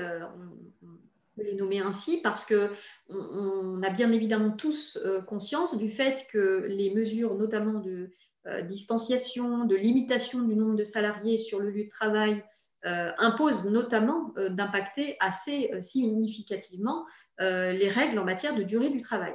Dès lors, on sait que les mesures que vous allez prévoir pour assurer la sécurité de vos salariés vont sans doute avoir un impact sur l'horaire collectif applicable dans l'entreprise qui va devoir être modifié. Donc, dans ce cas, bien évidemment, on applique les règles classiques en la matière, c'est-à-dire la consultation du CSE, l'affichage du nouvel horaire et la transmission de la modification de l'horaire à l'inspection du travail. Les accords collectifs qui régissent la durée du travail peuvent également être impactés par cette crise et nous avons, en ce qui nous concerne, de nombreux clients qui aujourd'hui sont en réflexion sur la remise en question de leurs accords collectifs sur la durée du travail parce que les accords qu'on avait pu conclure en son temps et qui sont souvent le fruit d'un compromis entre les partenaires sociaux s'avèrent aujourd'hui un peu trop rigides. En tout cas, l'employeur n'a pas la main sur un certain nombre de points et cela bloque évidemment à la fois les mesures de prévention et la bonne organisation du travail. Donc, il y a une réflexion à mener sur les accords collectifs. Faut-il aussi éplucher les contrats de travail et voir si éventuellement les mesures de prévention que l'on adopte heurtent certaines clauses du contrat de travail? Sans doute que oui, et effectivement, le risque serait alors l'opposition des salariés. L'opposition des salariés sur des mesures qui relèveraient de l'organisation du travail, en principe, ne devrait pas néanmoins être exprimée trop souvent, à part peut-être par les salariés protégés, dans la mesure où la plupart des contrats de travail ne contractualisent pas la notion d'organisation du travail et d'horaire de travail. Là-dessus, on peut être relativement serein, il n'empêche qu'il faut faire une vérification au cas par cas. Si toutefois on croise des clauses qui font obstacle à ce que l'on veut réorganiser ou mettre en place, dans ce cas, on peut imaginer, par exemple, l'accord de performance collective comme un outil, parmi d'autres outils, bien sûr, pour aménager ces horaires de travail. Les horaires, je dis les horaires, mais ça peut être, bien sûr, d'une façon générale, l'organisation du travail. Le législateur a pris en compte aussi le nécessaire assouplissement dans cette période spécifique de la réglementation relative à la durée du travail en tant que telle, c'est-à-dire les durées des pauses, les durées maximales de travail, les temps de repos. Tout ça doit être évidemment aménagé compte tenu de l'obligation, encore une fois, que l'on a de revoir intégralement l'organisation et notamment l'organisation par roulement de l'activité des salariés pour éviter qu'ils trop nombreux sur le lieu de travail. Et pour cela, des textes spécifiques ont été adoptés qui permettent de déroger à un certain nombre de normes que vous avez en tête habituellement sur la durée du travail. Et pour l'occasion, elles sont aménagées. Vous trouverez cela dans le support, sur un slide qui détaille les dérogations auxquelles on peut accéder en cette période en particulier. Il y a aussi, et vous en avez sans doute fait les frais, entre guillemets, une certaine rigidité dans les règles de droit commun qui s'appliquent aux congés payés et aux GRTT que le pouvoir réglementaire a voulu, là encore, assouplir pour permettre aux entreprises de mieux organiser leur activité cette fois-ci et de corréler cela avec une reprise, entre guillemets, de la maîtrise du positionnement des jours de congés payés et de GRTT par leurs salariés. C'est l'objet donc d'un développement. Xavier, si tu veux bien, puisque tu as la main. Voilà, je vais juste passer sur le slide suivant. Ah. Donc, je vais évoquer les deux sujets qui vous préoccupent sans doute le plus, les congés payés d'un côté et les RTT, entre guillemets, de l'autre. Sur la question des congés payés, on a un petit peu déchanté quand on a vu les mesures du gouvernement, puisque, effectivement, alors qu'il avait été annoncé qu'on redonnerait la main aux entreprises sur un certain nombre de positionnements de jours de congés payés, au final, le texte qui a été publié a subordonné cela à l'existence d'un accord collectif. Cela ne veut pas dire que c'est lettre morte, ça veut dire simplement qu'il faut avoir effectivement des partenaires sociaux en face de soi pour négocier un accord collectif de nature à aménager les modalités de prise des congés payés. Lorsque l'accord collectif existe ou lorsqu'on relève d'une convention de branche qui le prévoit, alors les congés payés peuvent, le cas échéant, être, on va dire, aménagés, ou en tout cas l'entreprise peut en retrouver la maîtrise, notamment décider de la prise de congés payés qui sont acquis, modifier unilatéralement, le cas échéant, les dates de prise de congés payés, fractionner les congés payés sans recueillir l'accord des salariés et fixer les dates de congés payés sans être obligé d'octroyer un congé simultané aux couples travaillant dans la même entreprise. Donc, vous voyez certains verrous qui existent habituellement en matière de congés payés qui sautent avec cette disposition, moyennant le respect d'un délai de prévenance d'1 jour minimum franc et dans la limite de 6 jours de congés payés par an. C'est le seul quota de CP sur lequel éventuellement l'employeur peut reprendre la main. Tout cela, je le rappelle, donc étant subordonné à un accord collectif.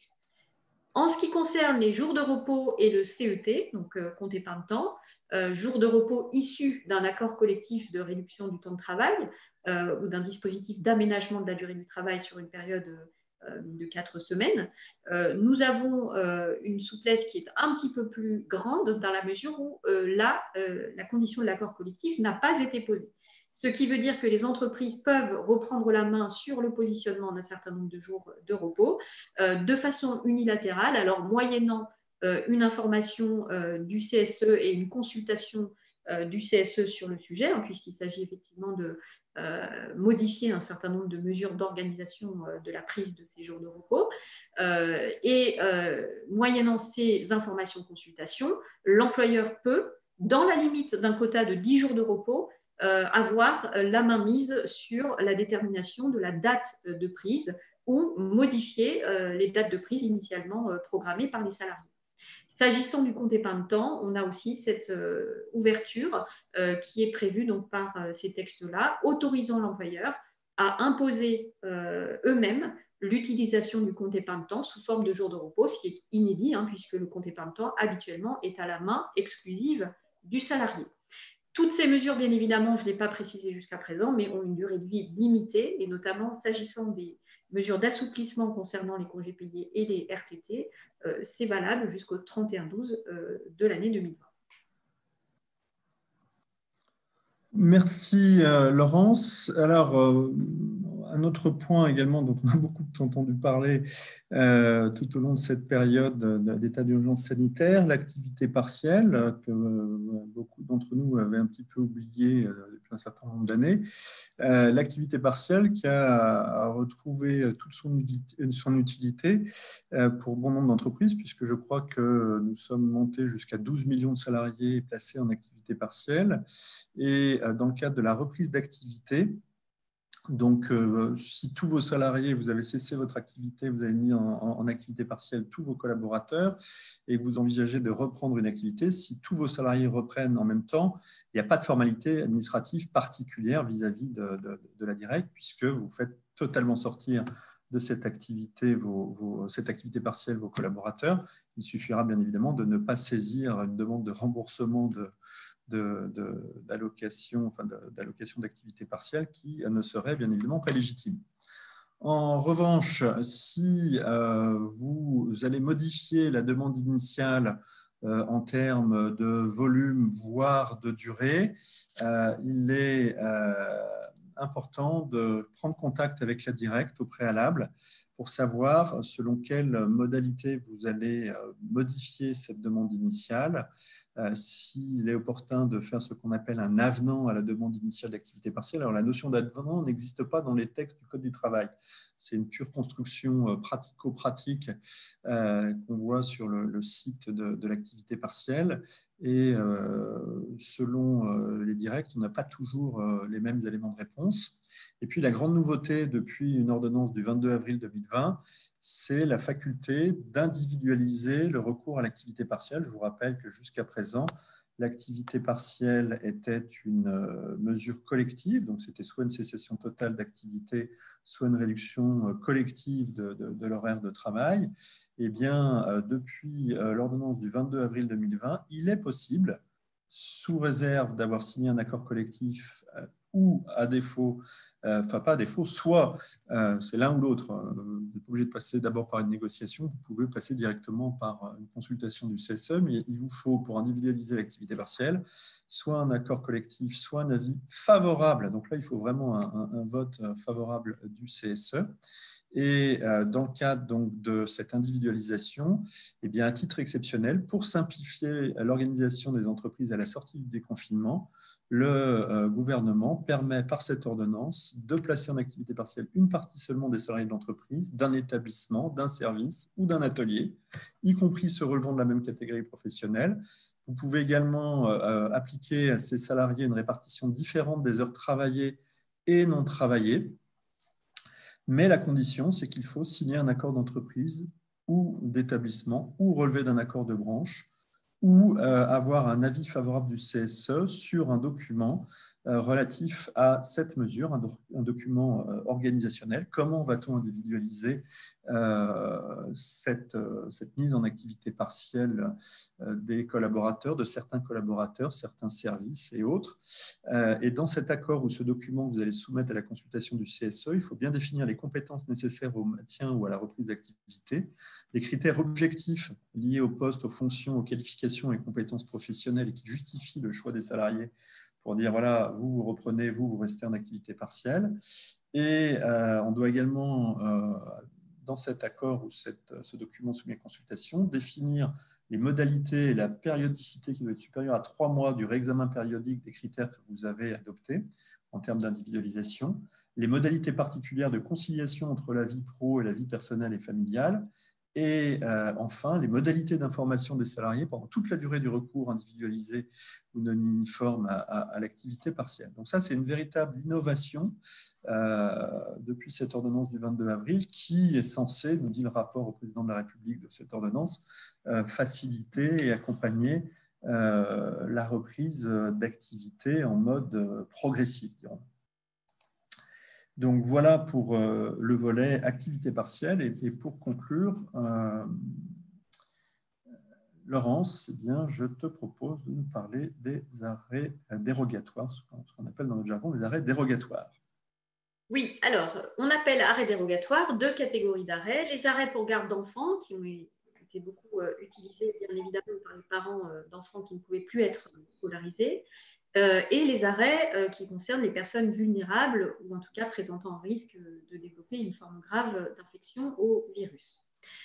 Pour ces 2 catégories de personnes, vous le savez, nous avons eu un changement puisqu'on est passé d'une modalité qui était une indemnisation de l'arrêt de travail par la sécurité sociale à une modalité d'indemnisation par l'État, à savoir dans le cadre de l'activité partielle.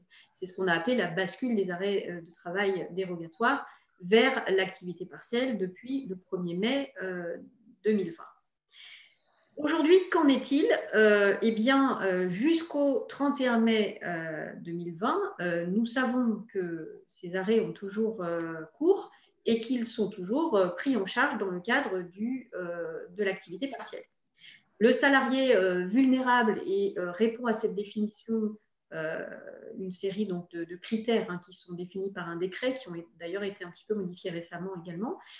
Donc le salarié vulnérable ou cohabitant avec une personne vulnérable peut se voir délivrer un certificat d'isolement par un médecin de ville ou un certificat d'interruption d'activité par le médecin du travail. C'est là l'une des applications concrètes de la délivrance des arrêts de travail par les médecins du travail, aux fins de basculer précisément dans le régime de l'activité partielle et de se voir indemniser nonobstant l'interruption de leur activité. S'agissant des salariés parents d'un enfant de moins de 16 ans, une personne en situation de handicap qui fait l'objet d'une mesure d'isolement, ils sont toujours, eux aussi, autorisés à rester chez eux et à cesser le travail, moyennant une autodéclaration, et ce jusqu'au 31 mai 2020 également. Vous avez sans doute tous entendu notre ministre, Muriel Pénicaud, s'exprimer sur le fait qu'il y aura un changement à partir du 1er juin, changement dont, par contre, personne ne connaît exactement les contours. Et ce, pour la bonne et simple raison que par rapport à personnes-là qui sont en situation de garde d'enfants, leur situation est intimement liée au sort que l'on réservera aux établissements scolaires et à l'obligation ou pas de replacer ces enfants en situation scolaire. Jusqu'au 31 mai, on nous dit que le parent a encore le choix de vouloir renvoyer son enfant à l'école ou pas, et que dans ces conditions, il peut prétendre, malgré le choix volontaire, entre guillemets, à l'activité partielle. Au-delà du 1er juin, il semblerait que ce choix du parent ne permettra plus de rester dans le cadre de l'activité partielle, mais cela fait quand même encore débat dans la mesure où on sait très bien que les établissements scolaires ne vont pas forcément tous pouvoir accueillir tous les enfants. Et il est question de pérenniser ou en tout cas de prolonger un petit peu ce dispositif de garde d'enfants dans la situation et uniquement dans la situation où l'établissement scolaire serait en mesure de fournir un certificat indiquant qu'il n'a pas pu accueillir les enfants de la personne concernée. Donc tout cela, je m'en excuse, est un petit peu flou, mais c'est parce que les réponses sont attendues et qu'on n'a pas, aujourd'hui en tout cas, plus d'informations sur le sujet. Je terminerai juste par rapport à ces arrêts dérogatoires pour vous dire que le décret du 11 mai 2020 a fixé les conditions selon lesquelles les médecins du travail peuvent intégrer donc, dans leur mission cette délivrance d'arrêt. Alors, on a deux situations. Les salariés qui sont suspectés d'infection au Covid ou atteints d'une infection au Covid, auquel cas le médecin du travail fait aujourd'hui partie des professionnels de santé qui peuvent délivrer un arrêt de travail, auquel cas donc l'arrêt de travail est transmis directement par le médecin du travail à l'entreprise, qui en est informé, et le salarié bascule en arrêt de travail indemnisé par la sécurité sociale.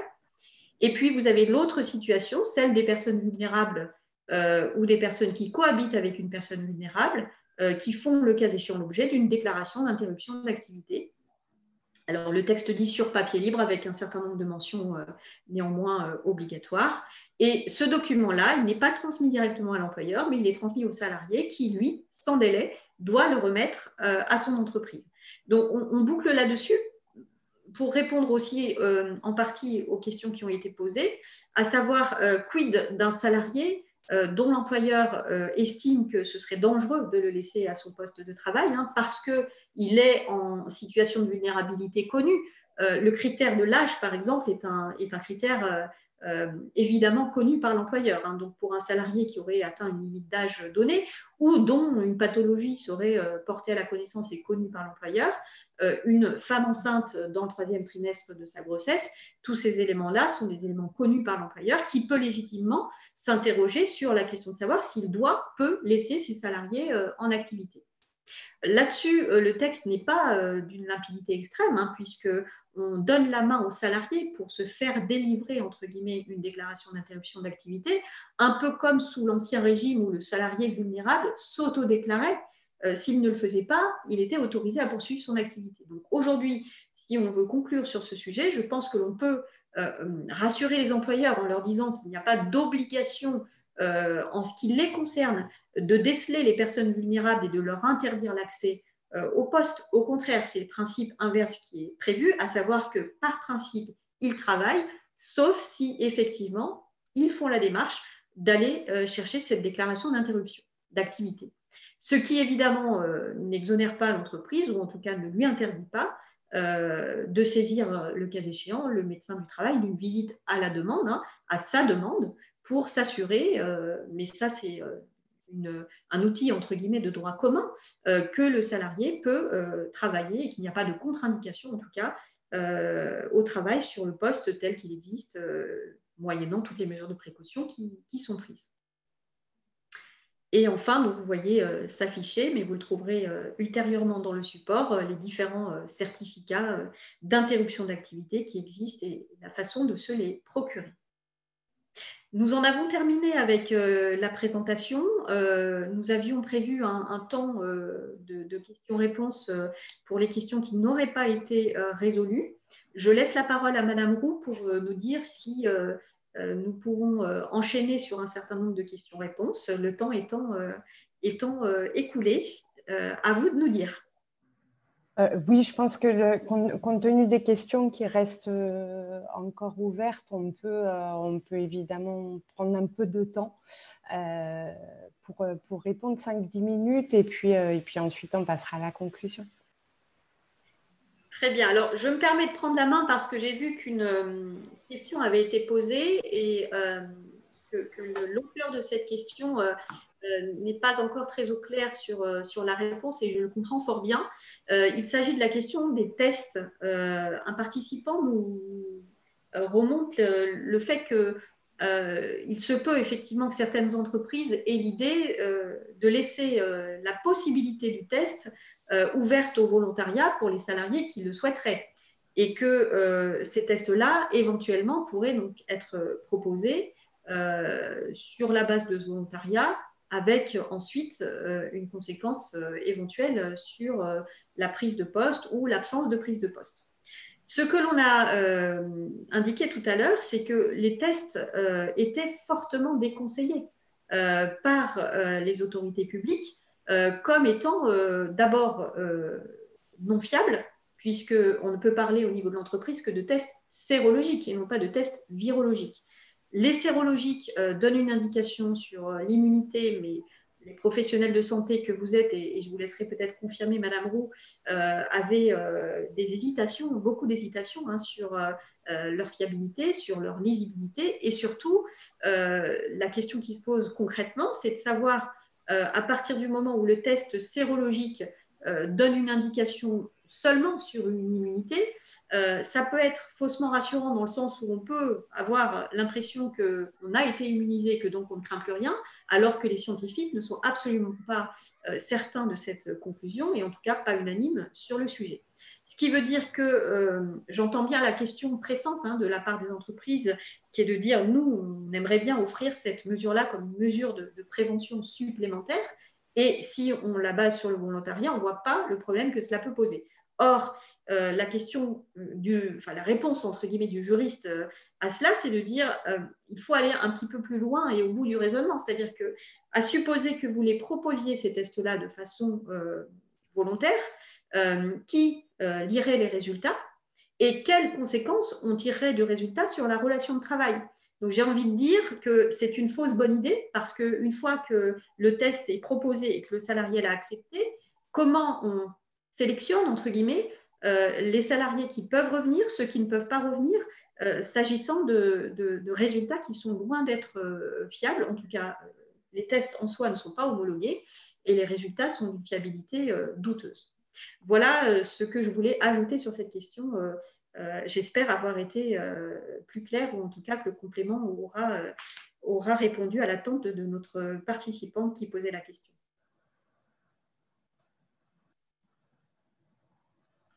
Est-ce qu'on a des questions récurrentes auxquelles il n'aurait pas été encore répondu? Oui, il y a la question notamment qui a été posée du salarié qui insisterait pour travailler en présentiel alors que le télétravail est possible et mis en place par l'entreprise. De façon très péremptoire, je peux dire là que c'est l'entreprise qui détermine les modalités selon lesquelles il souhaite que le travail s'organise.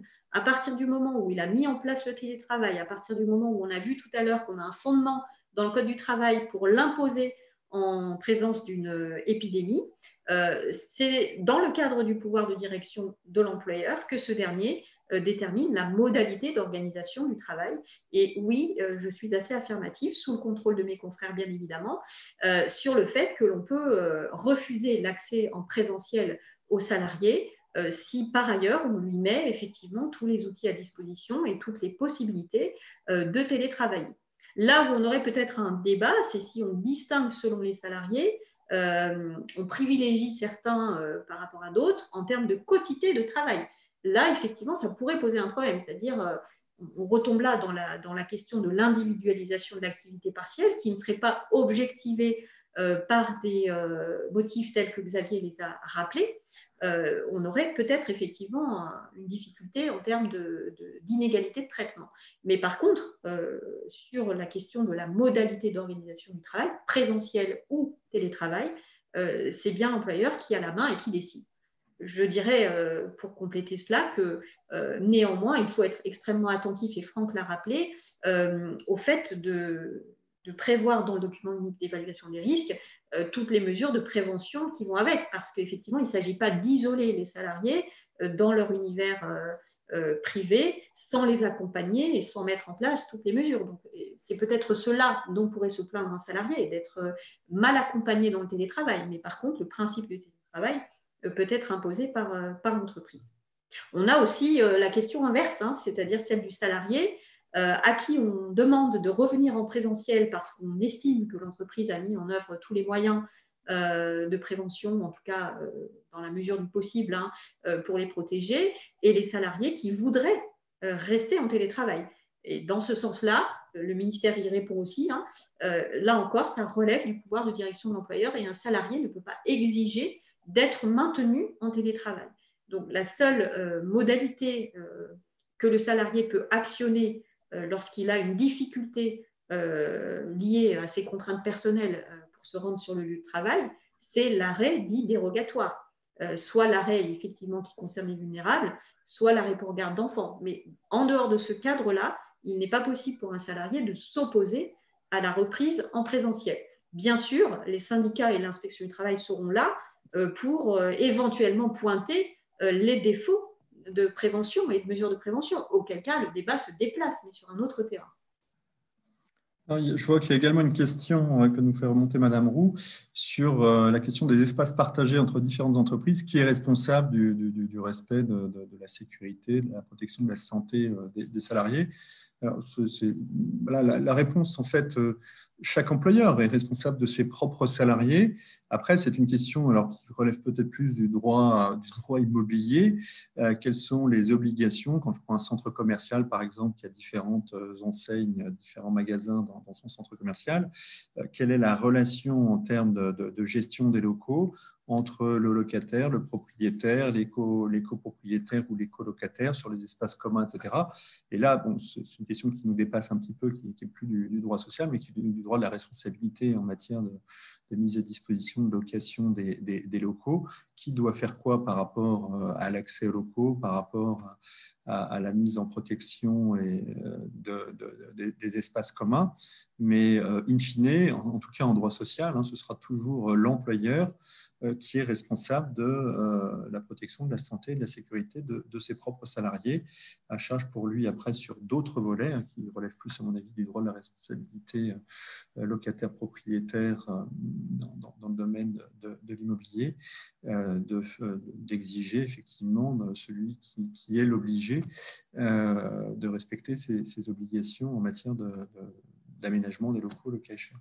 Voilà, c'est un peu une réponse pirouette, j'en suis désolé, mais vous êtes bien tous responsables de vos salariés en matière de protection de la santé et de la sécurité. Voilà, Laurent, je ne sais pas ou Franck, si vous avez d'autres questions Dans les questions non résolues pour l'instant, il y en a 2 ou 3 en rapport avec l'indemnisation du télétravailleur. Oui, vous avez bien compris, je m'adresse à la personne qui a posé la question, l'indemnisation n'est pas imposée, mais parce que nous sommes dans un contexte spécifique. Effectivement, on a habituellement plutôt tendance à considérer que le salarié en télétravail doit être indemnisé par rapport aux frais qu'il expose et même à la suggestion qu'on lui impose d'utiliser son domicile. Mais ces règles-là sont mises entre parenthèses compte tenu de la situation exceptionnelle et une circulaire de question-réponse du ministère exprime clairement le fait que l'indemnisation n'est pas obligatoire, en tout cas pour l'heure. Ce qui ne veut pas dire, puisqu'on ne l'a pas suffisamment rappelé, mais les questions-réponses du ministère n'ont pas valeur de loi, bien évidemment, qu'un juge n'aurait pas une appréciation différente. Nous, les réponses qu'on vous donne là sont des réponses pour vous aider au mieux dans cette période compliquée à utiliser les leviers qui vous sont proposés et qui sont admis, entre guillemets, par l'administration. Pour autant, à chacun des thèmes que l'on a abordés et sur lesquels on s'est positionné en faveur de telle ou telle conclusion, c'est toujours, et vous reconnaîtrez bien là des avocats qui parlent, soumis à l'appréciation souveraine des juges du fond. Dans ces matières-là, encore plus que dans d'autres, évidemment, puisque nous sommes sur des questions inédites sur lesquelles il y a peu de recul et peu de possibilités de vraiment asseoir nos positions de façon très péremptoire. On a néanmoins, vous l'aurez compris, étudié on va dire au mieux toutes les normes en notre possession pour vous donner des réponses qui nous semblent évidemment défendables au cas où un contentieux naîtrait. Je crois que si on doit passer peut-être la parole à Franck sur les questions ATMP, c'est particulièrement vrai dans son domaine.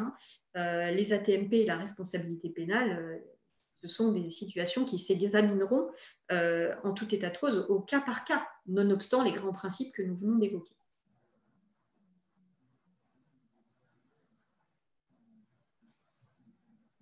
La parole, je le confirme bien évidemment, mais non, il n'y a pas lieu de développement là-dessus. C'est effectivement ce qu'on indiquait, le cas par cas, et c'est pour tous les sujets de sécurité, c'est bien la situation. Et on le voit d'ailleurs dans la plupart des questions, les questions sont très précises et très factuelles par rapport à des déplacements, des bureaux partagés. Il n'y a pas de réponse globale, il n'y a que des réponses adaptées et des questions qui doivent être posées dans le cadre de l'évaluation des risques concrètement.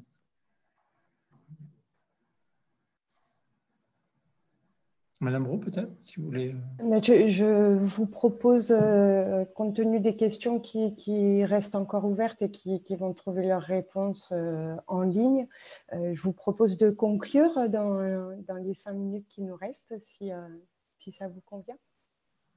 Bien. Comme le disait Laurence, la période que nous avons traversée depuis le 14 mars et que nous continuons à traverser a été une période extrêmement agitée. On voit bien à travers vos questions sur le chat, certains ne prennent pas toujours la mesure de nos réponses ou disent voilà, vous dites oui, puis vous dites non. C'est malheureusement un petit peu l'une des caractéristiques de la période qu'on a traversée, ce que j'appelle le droit covidien. Le droit covidien est un droit qui s'est construit, mais au jour le jour. Il ne s'est pas passé une semaine sans que nous ayons une nouvelle ordonnance, un nouveau décret en matière, ne serait-ce qu'en matière de droit social. Il faut d'ailleurs louer le travail, même s'il n'est pas parfait, mais quand même le travail astronomique qui a pu mener la Direction générale du travail dans la production de tous ces textes. Voilà, ça c'est la vraie source du droit sur laquelle on va s'asseoir, les ordonnances, les décrets. Et puis vous avez eu ces fameuses questions-réponses du ministère du Travail qu'évoquait Laurence, questions-réponses qui effectivement relèvent d'une position purement administrative.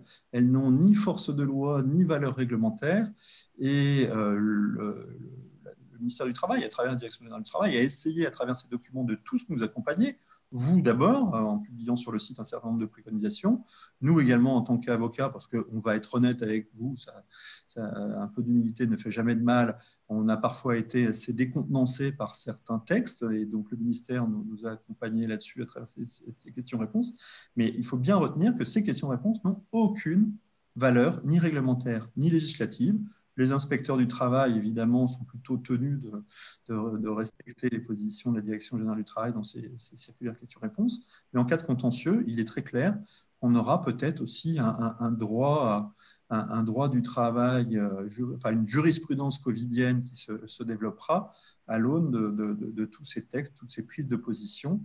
Et donc, voilà, ce n'est pas fini. On n'a pas fini de parler de ce droit covidien et nous sommes évidemment tous là pour vous accompagner, qu'il s'agisse des services de santé au travail ou des spécialistes du droit du travail, pour vous accompagner donc sur cette période un petit peu particulière et inédite que nous traversons. Moi, ça fait un quart de siècle que je travaille dans la matière. Effectivement, je n'ai jamais vu une telle hémorragie législative et réglementaire en si peu de temps. Donc, il faut qu'on encaisse le choc, qu'on le digère. Et puis, viendra évidemment, malheureusement, j'ai envie de dire pour vous, peut-être un peu heureusement pour nous, le temps judiciaire de la digestion de tous ces textes et de toutes ces pratiques. Un grand merci pour votre attention. Merci pour vos questions. Et merci à nos confrères qui ont répondu parfois tels des liquilucs à toutes les questions que vous avez posées. Et je vous donne, Céline, à moins que Laurence ou Franck ait un mot à rajouter, je vous rends la parole. J'ai un petit mot à rajouter, oui, effectivement, parce que j'ai vu, en complément de ce que tu dis donc, dans la liste des questions, beaucoup de questions qui étaient à cheval en fait entre la responsabilité de l'entreprise en son sein et les déplacements du salarié à l'extérieur et où voir sa situation et l'exposition au risque Covid à l'extérieur de l'entreprise. Je crois qu'il y a peut-être un mot qu'on n'a pas assez prononcé non plus, c'est que le virus n'a pas de frontières malheureusement, alors qu'en droit, on aime bien être cadré dans son propre périmètre. Et c'est ça qui vous désarçonne aujourd'hui, hein, on le voit à travers vos questions, c'est que en tant qu'employeur, vous assumez la responsabilité qui est la vôtre dans votre périmètre, mais vous avez beaucoup plus de mal, et on vous comprend bien, à assumer des responsabilités qui seraient étrangères à vos actions et à la maîtrise de ce que vous avez effectivement de la situation. Donc, on comprend et on compatit bien sûr avec vous sur ce terrain-là, mais c'est lié justement à la spécificité de ce risque qui n'a pas de frontières. Il est évidemment mondial et à l'échelle du pays, bien sûr. Il est omniprésent dans la sphère professionnelle, dans la sphère privée. Et c'est aussi cela qui rend nos réponses aujourd'hui délicates dans la mesure où on ne sait pas encore ce que les juges considéreront au niveau de cette frontière. Néanmoins, si on veut être un peu rassurant, je pense qu'il faut vraiment redire encore que nous sommes dans le cadre d'une obligation de sécurité, certes, de résultats à l'origine qui a un petit peu été assouplie et mutée en une obligation de moyens renforcés, et c'est un mot positif hein, pour terminer cette présentation,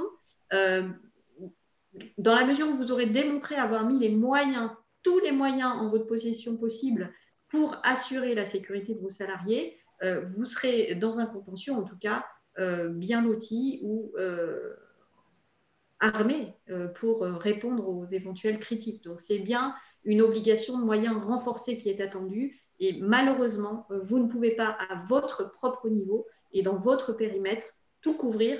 C'est particulièrement vrai en matière de Covid, puisqu'effectivement, il circule partout, tout le temps.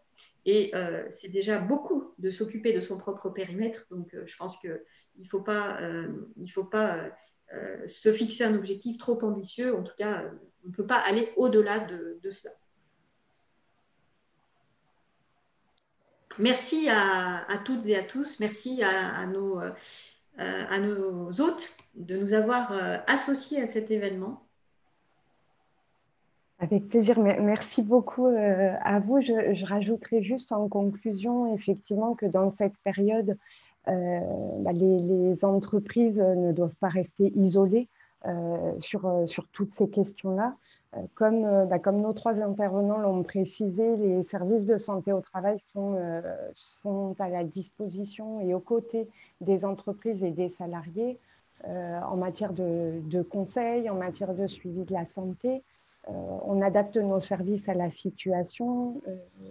J'attire aussi votre attention justement sur le fait qu'on peut vous accompagner sur l'aide à l'évaluation des risques, sur la mise en place de solutions qui sont réellement adaptées à votre activité et à l'état de santé de vos salariés. C'est vraiment la spécificité des services de santé, c'est d'avoir à la fois la vision sur la santé des salariés et leurs problématiques, même s'ils ne peuvent pas, bien évidemment, dépasser le cadre du secret médical, mais les mesures de prévention qu'on vous propose prennent en considération aussi les spécificités d'état de santé de vos salariés.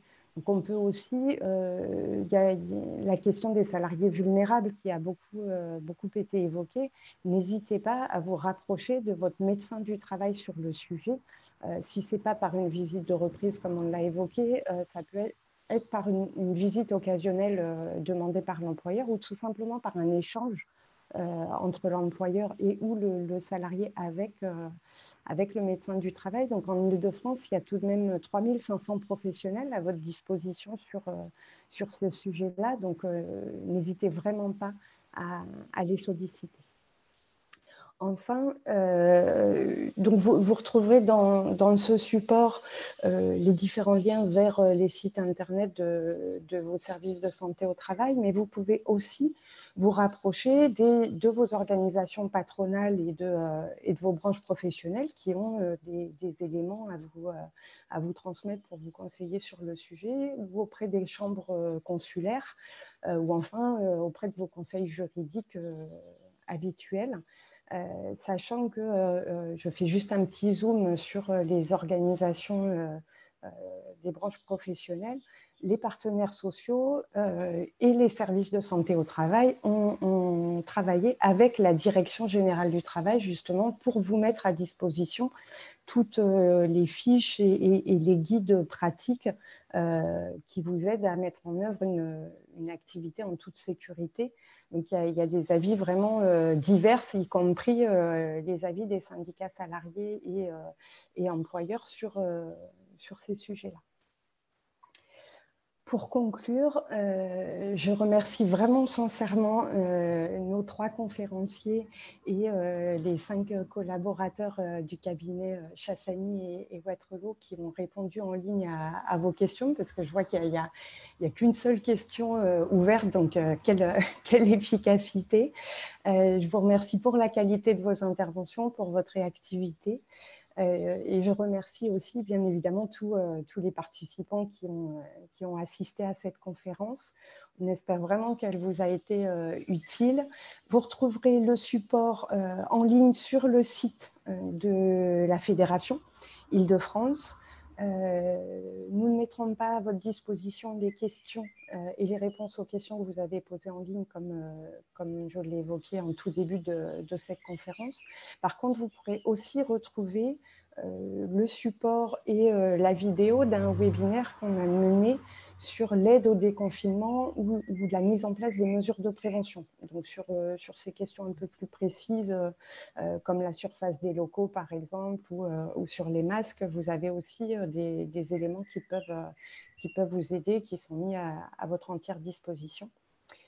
Donc voilà, n'hésitez pas à aller télécharger ces supports et à répondre à notre questionnaire d'évaluation. Ça nous permettra d'avoir un retour compilé de vos avis. Merci beaucoup à tous et merci encore à nos 3 intervenants. Merci. Au revoir. Bonne soirée.